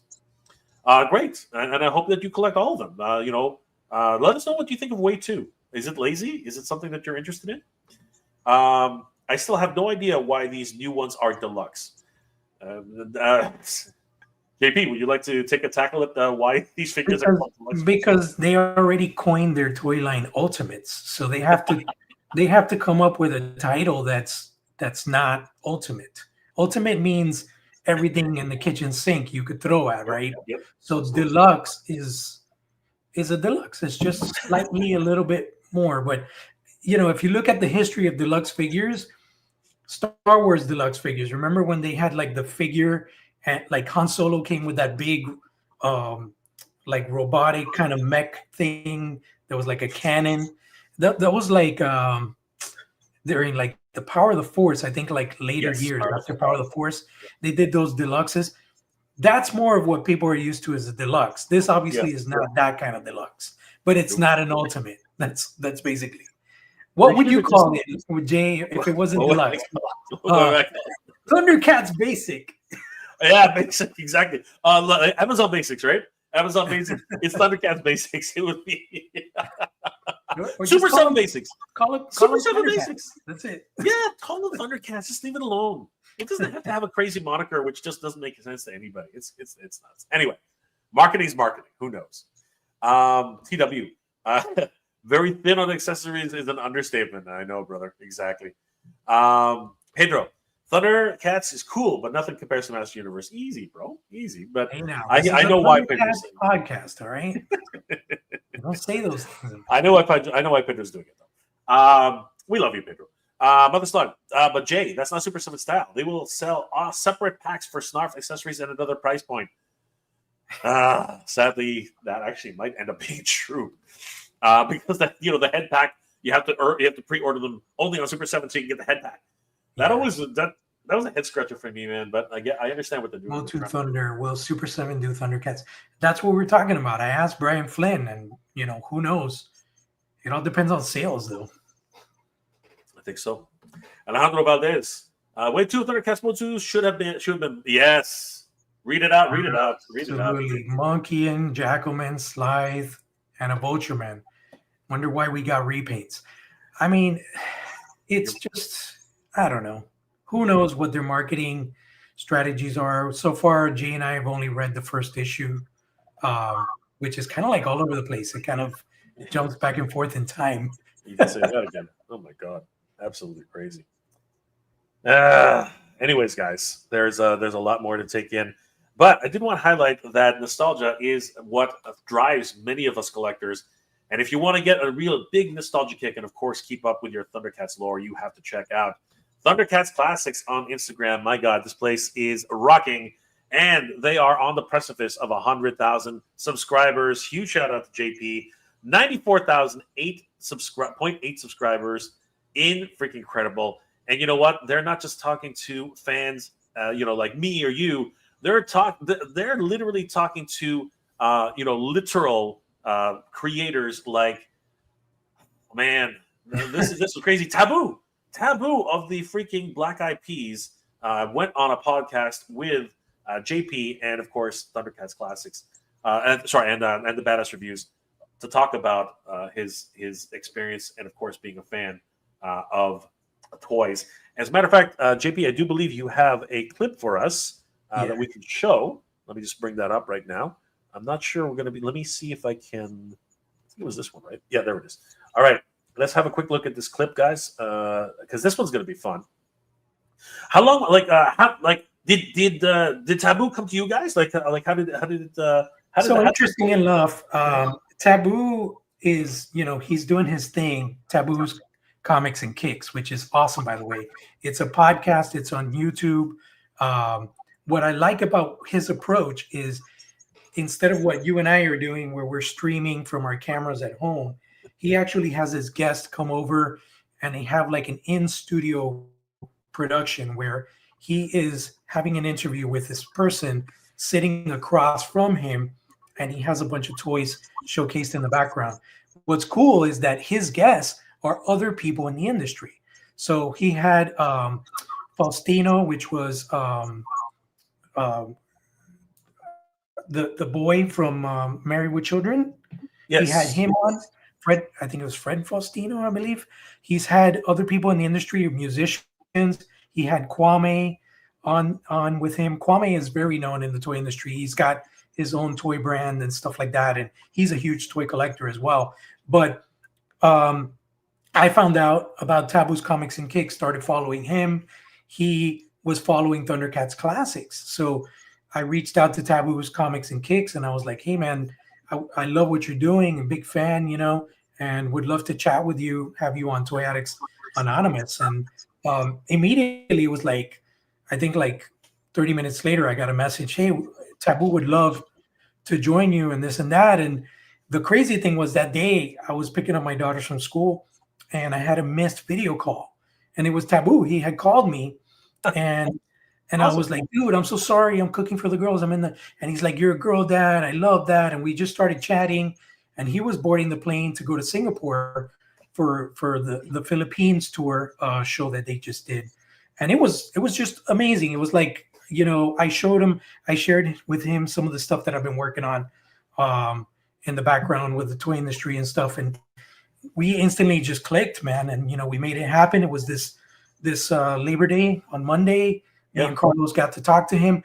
We didn't want to talk about it beforehand, because originally it was going to be pre-recorded, but then we had some problems with StreamYard where we couldn't do pre-record, and it was just going live. And, thankfully, Taboo was cool with that. We went live, but it was like a quiet live. We didn't promote it or anything. And I think that was awesome, because it kept it grounded. It kept it focused on the conversation. And we didn't have tons of people geeking out, asking Taboo questions and stuff like that. Yeah, because that's probably what would have happened with you. It was so awesome. If you haven't seen it, do yourselves a favor, go and watch the interview. It was very enriching. What I love about what Taboo is doing is that he is embracing and putting a lot of exposure on the cultures, not only on his Hispanic side, but his Native American side of his roots and stuff. And it was just an awesome conversation. He is such an awesome human being, and he is such a big collector, Jay. Like Yeah. he was talking about his biggest grail. He just bought, I think he put like 3K down. He bought the USS flag in box. Wow. He bought that in Vegas. That's I, crazy. I want to see if he could share like pictures or video of it. Yeah. Well, let's take a look at this clip that you sent us because he literally talks about Thundercats in this clip. Yeah. Right? Is that actually what happened? So let's take a quick look at Taboo and his thoughts on Thundercats, guys. Let's have a look.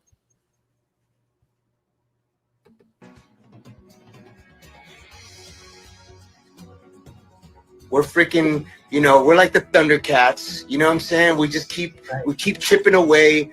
And I think the Thundercats is a perfect example of different cats coming together. Panthro being a panther, Chitara being a cheetah, and the twins being tigers. Tigra being a tiger, and the twins being who they are. It just brings this energy of different types of people coming together, and that's what Black Eyed Peas is. We're three different nationalities that came together to form this awesome team.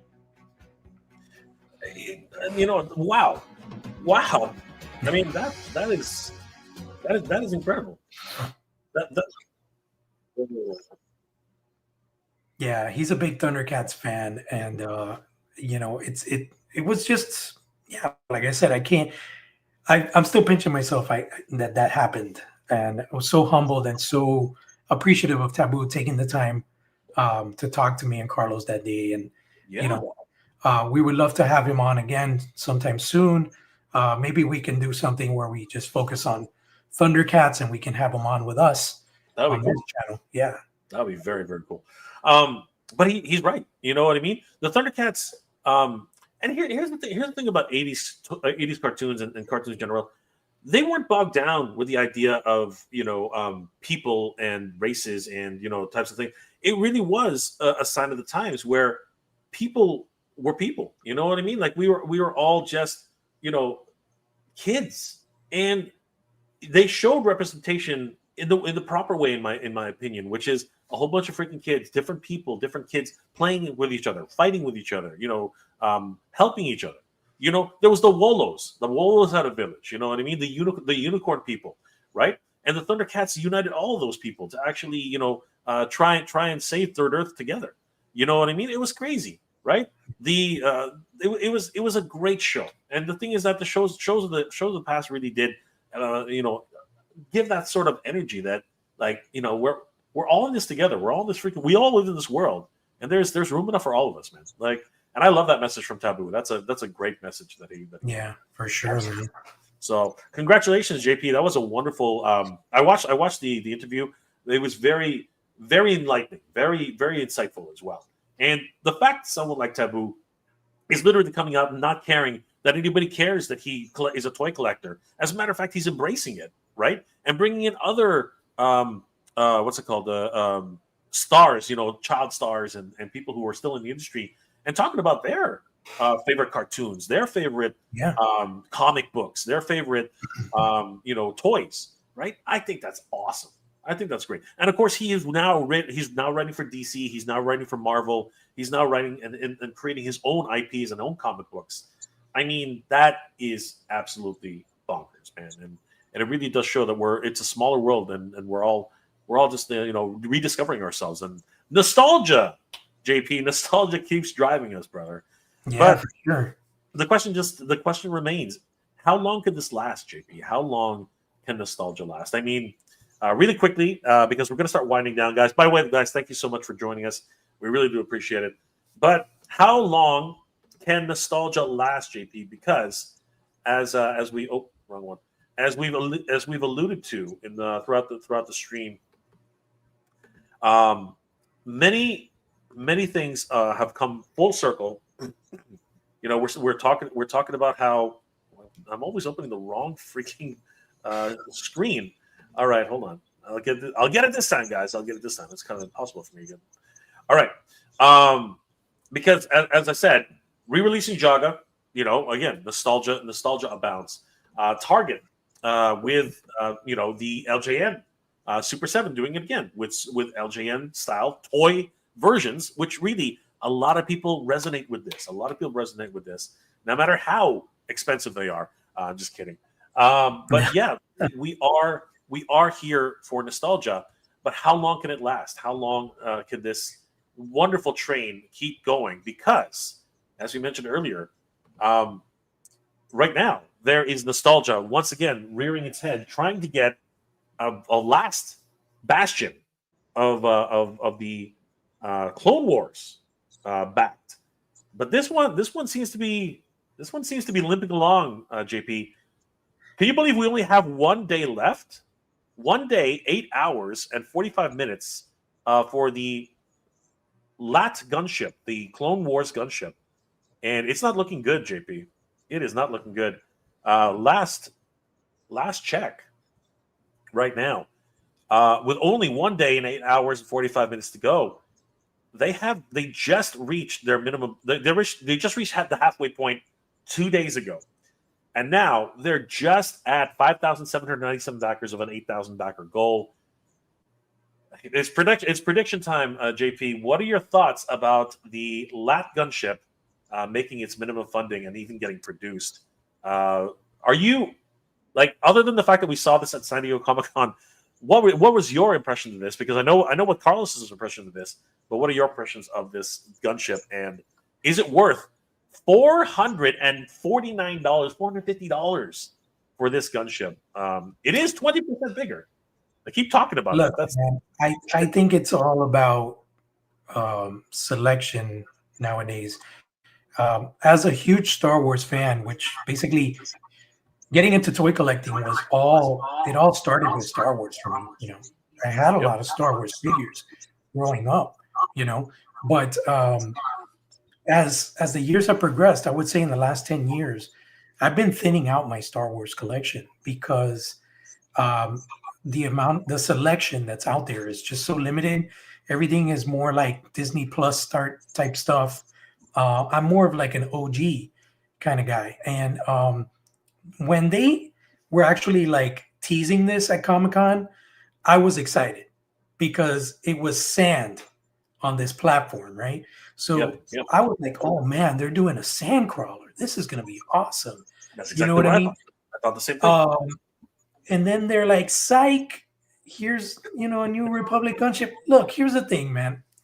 When it's almost like it's not relevant, because when was the last time that we had a Republic gunship in current media? You know what I'm saying?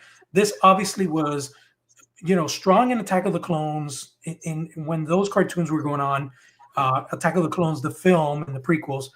But currently, this has not been in media. So I'm wondering what was the driving force behind selecting this, because if it have been a sandcrawler, dude, that would have funded immediately. Pretty much. They would have probably done some really cool stuff where they would have added interior housing and stuff that wasn't in the vintage toy. It would have had different types of Jawas. They could have had a really cool moisture farmer Luke, all plussed up with accessories. They could have done so much awesome stuff with a sandcrawler.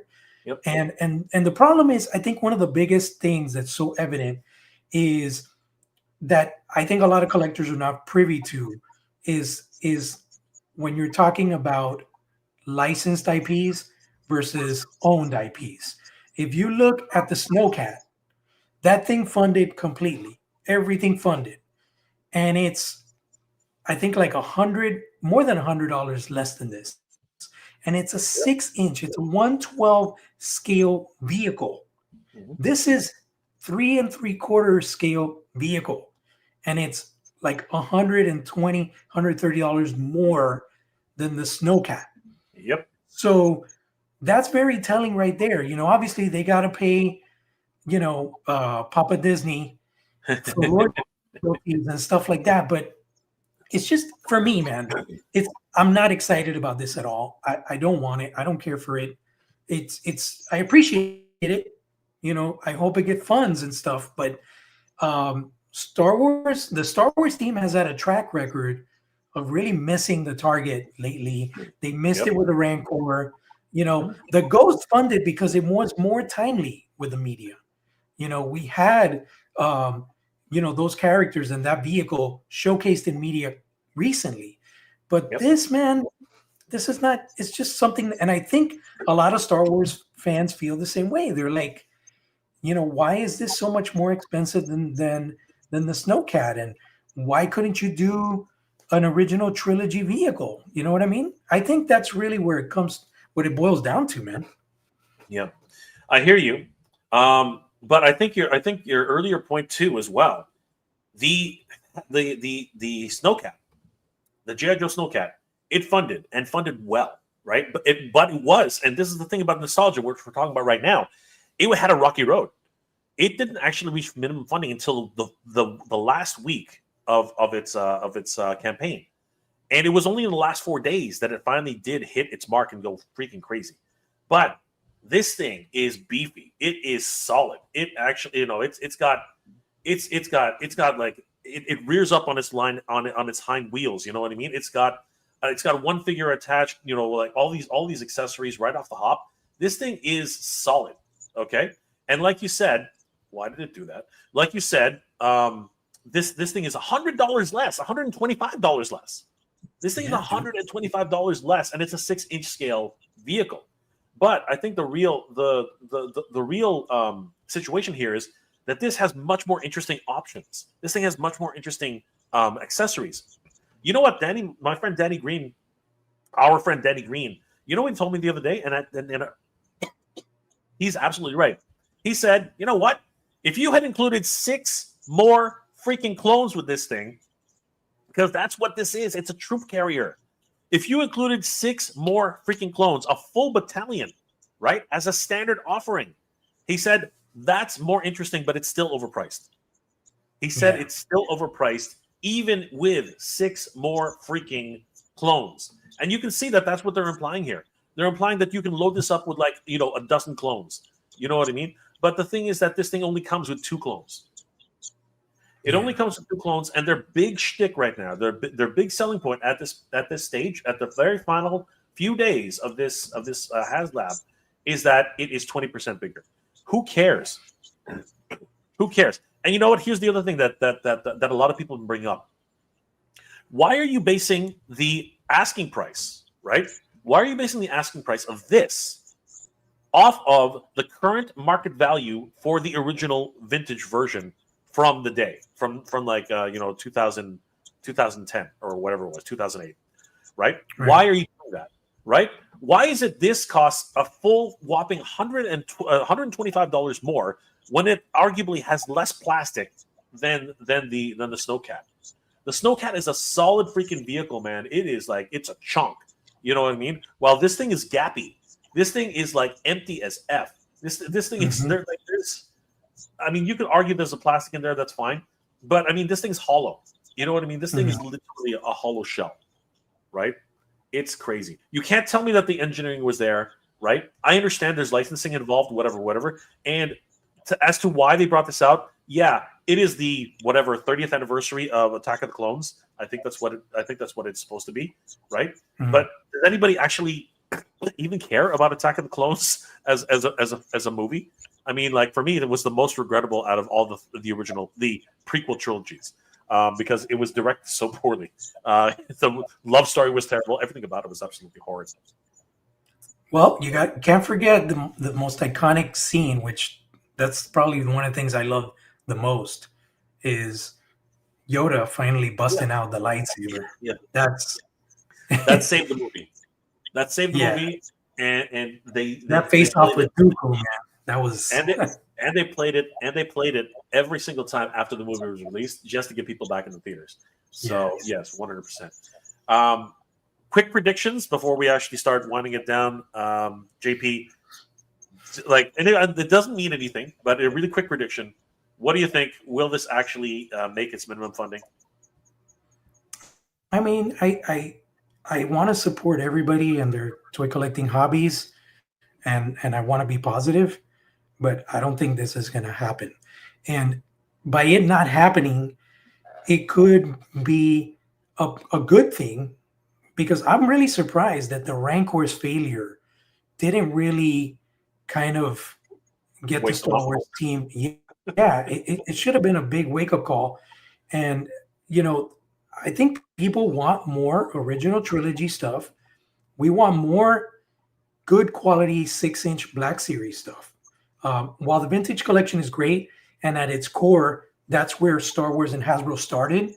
It was all 3 3/4.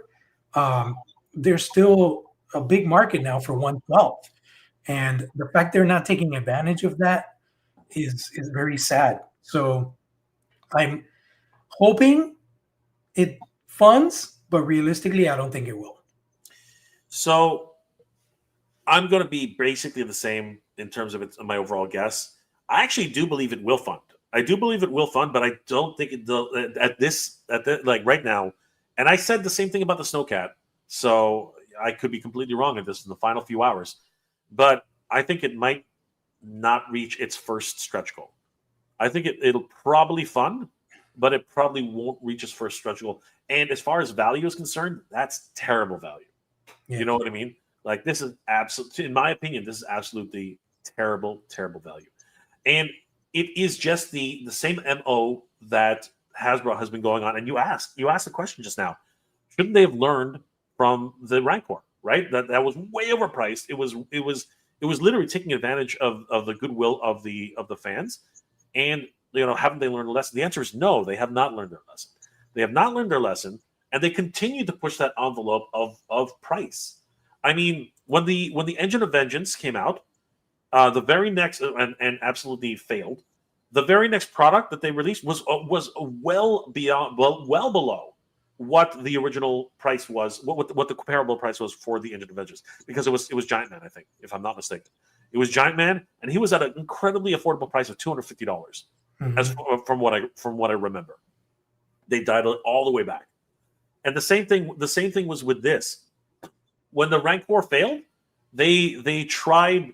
I think if memory serves, they tried to do the what was it called, the lightsaber, but that was a mistake, that was a complete mistake in and of itself. I think that was just absolutely ridiculous. The Ghost, as you said, I think it had the benefit of having them in current media with Ahsoka, right, and Harrison Dula, and of course huge fans of Rebels, the TV series, right, the cartoon, right. So everyone was riding high on that train, right. But even that was not cheap. That thing was upwards of $400, right? Yeah. But it is huge. That thing was substantial. That thing was a great vehicle. This, on the other hand, is gappy. It's empty, right? It's 20% bigger. Who cares, right? It should not be priced at current market value. They should be looking for value first. And this, to me, just it does not carry its value. It just doesn't. So will nostalgia carry? I don't know. At this point, it's questionable. But we do have to remember that the G.I. Joe Snowcat did fund quite well in its last day. It was absolutely crazy. And even the Mattel Creations Snake Lair, it did fund. It did fund. But there were a lot of questions. There were a lot of questions behind this. I'm just going to put this to the United States. There were a lot of questions behind this. Lord Pythonus didn't unlock, right? It did not. It did not. Right. So and there's another question of value, right?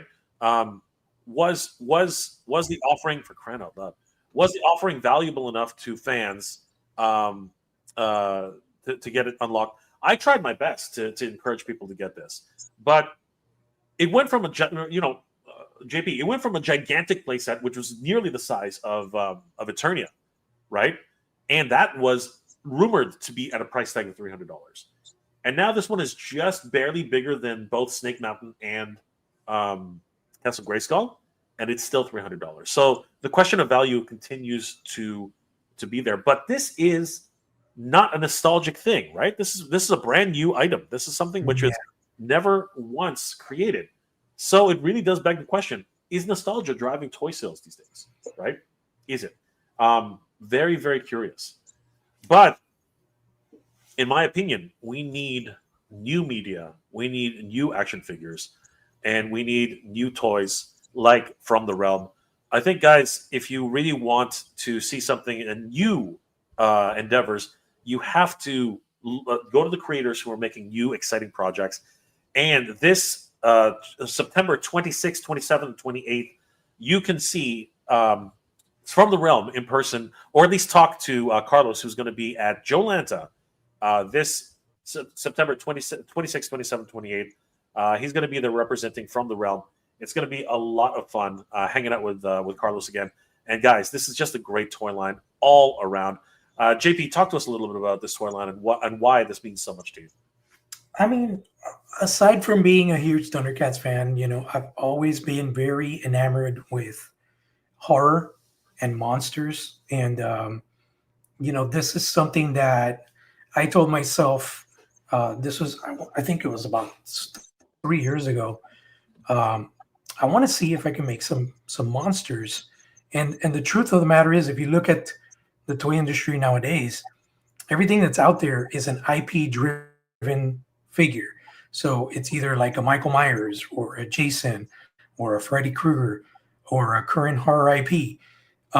There's no original monster stuff. And also there's a lot of monsters that are iconic that I remember from my childhood that have not been represented in a toy form. So, you know, I got together with my buddy Eric Sosa and of course Carlos, and we talked about it. And you know, I came up with this concept From the Realm, and you know, the whole idea is to showcase a bunch of different monsters and creatures that are not necessarily IP driven, but are very recognizable through original IPs, and also building a universe with potential to do so many awesome and crazy designs like what you're seeing here. This is like the Demon Lord. This is going to be one of our deluxe offerings, which basically lends itself from the same body of the Bat Beast figure that we've already shown at Legion's Con and stuff like that. And yeah, being at Comic-Con, thanks to you and Near, Mad Hatter, you know, giving us the opportunity to talk in such an iconic location about our production and our plans. This right there being like that crazy design that Eric Sosa is doing.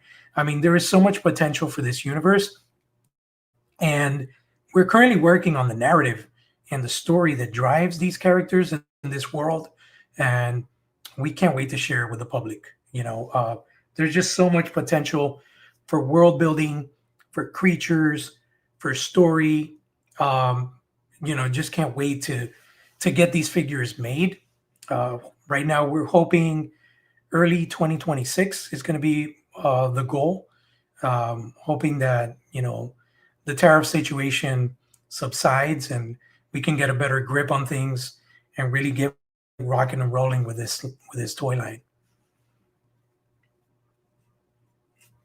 Absolutely, and huge shout out to Eric Sosa, who's been the driving force for these 3D editions.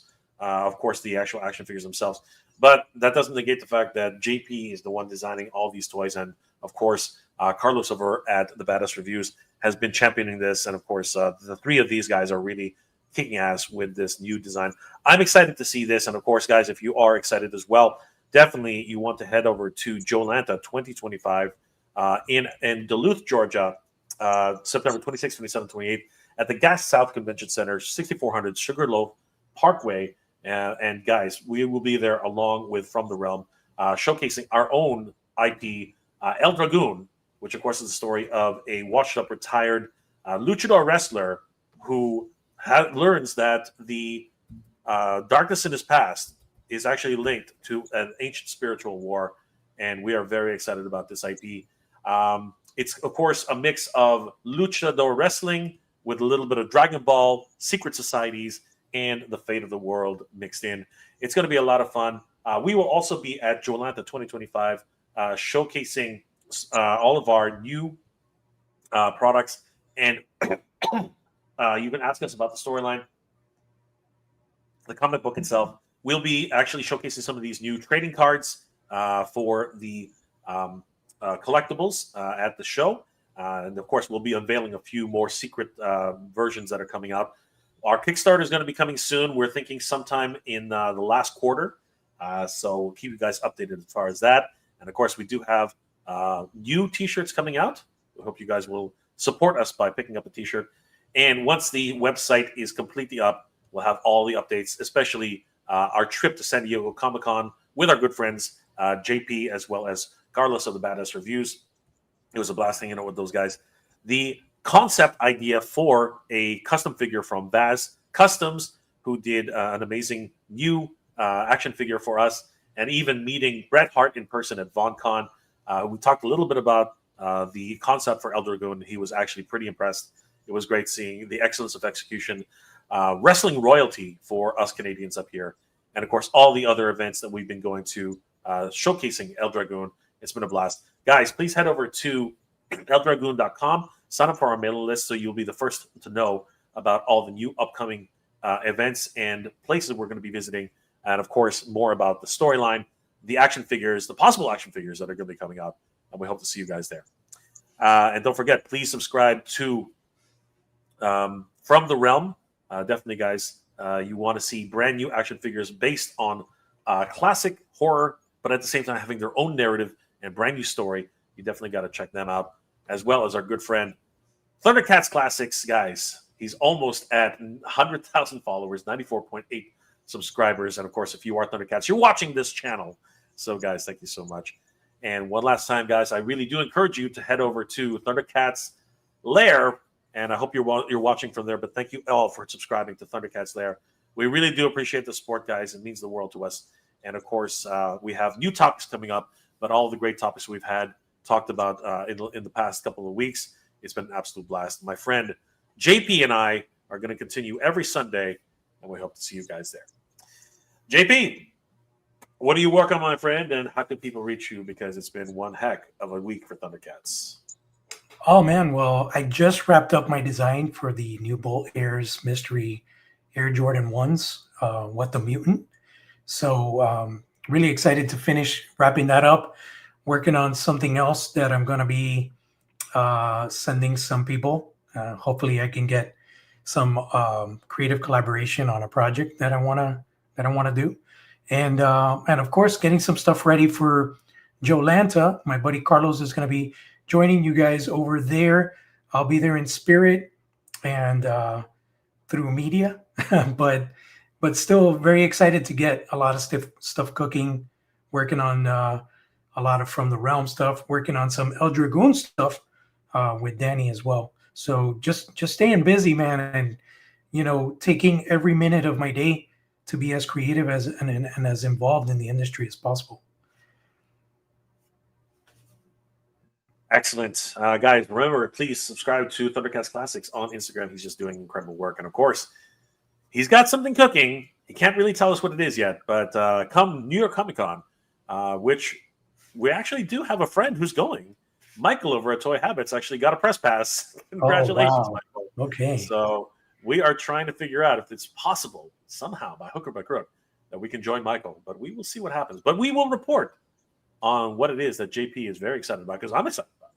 But we can't tell you anything about it yet. So, guys, stay tuned here to Thundercats Cat's Lair for the latest on that. Last comments before we log off, everybody. TW, they probably had to think about the second wave of Thundercats versus Motu before the first wave was released. They didn't know if it would sell, so repaints are the easiest and cheapest to do. You say that. You say that. And yet the 2000X has 3 freaking lines. 3 freaking lines for the 2000X Thundercats. So, sorry, the 2000X Masters Universe. So, who knows? Anyway, I'm just hoping we see some mutants soon, because right now it's Skelraw versus everybody. It's crazy. It's crazy. Pedro Ribeiro. Here in Portugal, we never had Thundercats toys on stores like you guys did. That's why I don't have much nostalgia for them. That's unfortunate. Crazy. That's unfortunate, brother. I hope you can watch some episodes, look at some toys. I think you'll find them really, very, really, very exciting. We just had the cartoon series. Okay. Skeletor, what's going on, brother? Good to see you, man. Always good to see Skeletor. Always great to see the Mag brother from another mother, Skeletor.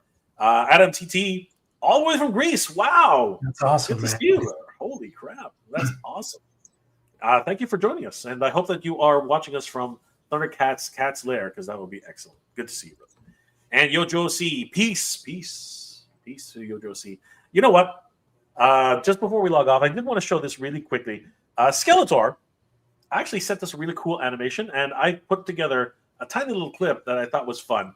So you know what, JP? Let's just show this little clip from Skeletor, because I want to thank him for this little animation that he did for us. And I think it's a lot of fun, and I hope you guys will enjoy it too. Check it out, guys. Pardon me for a second. I'll just have to find it. Where'd it go? It's here somewhere. It is. Of course, now I'm looking for it. Hold on. I got it. All right, there we go. Mr. Gonzalez, El Dragon.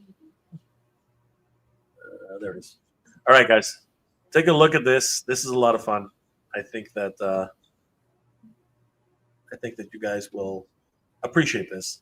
And this song was written by our good friend Gilly Writes Comics. So, guys, I hope you enjoy it. Check it out. On the line, lose your spirit, the line, when darkness tried to swallow him whole.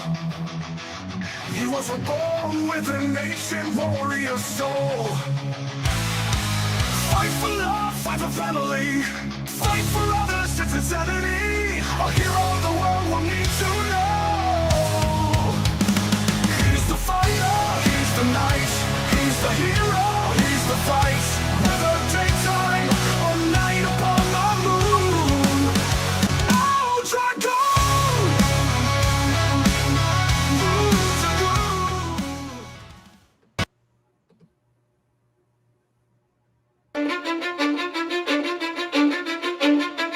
Cause I don't give a fuck what you say. Yeah, I'ma do shit my way. So you can go kick rocks, I'ma stack bricks up, build what I want to make.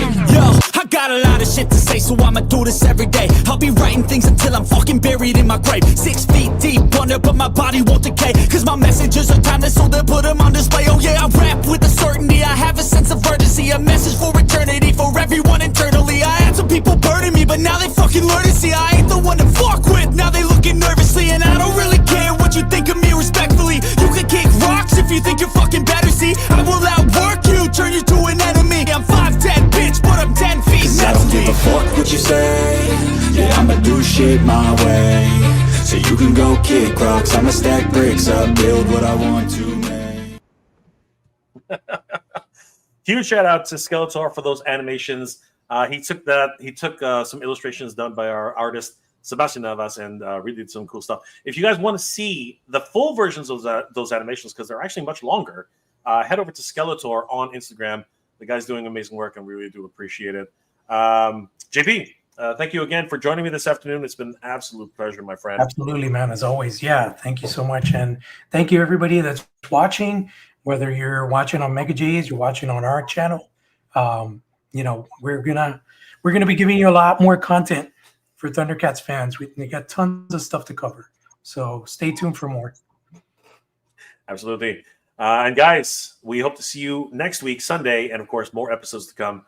Let's sign off. JP, 3 thunders, because we're always doing something weird. Ready? 1, 2, 3. Thunder. Thunder. Thundercats.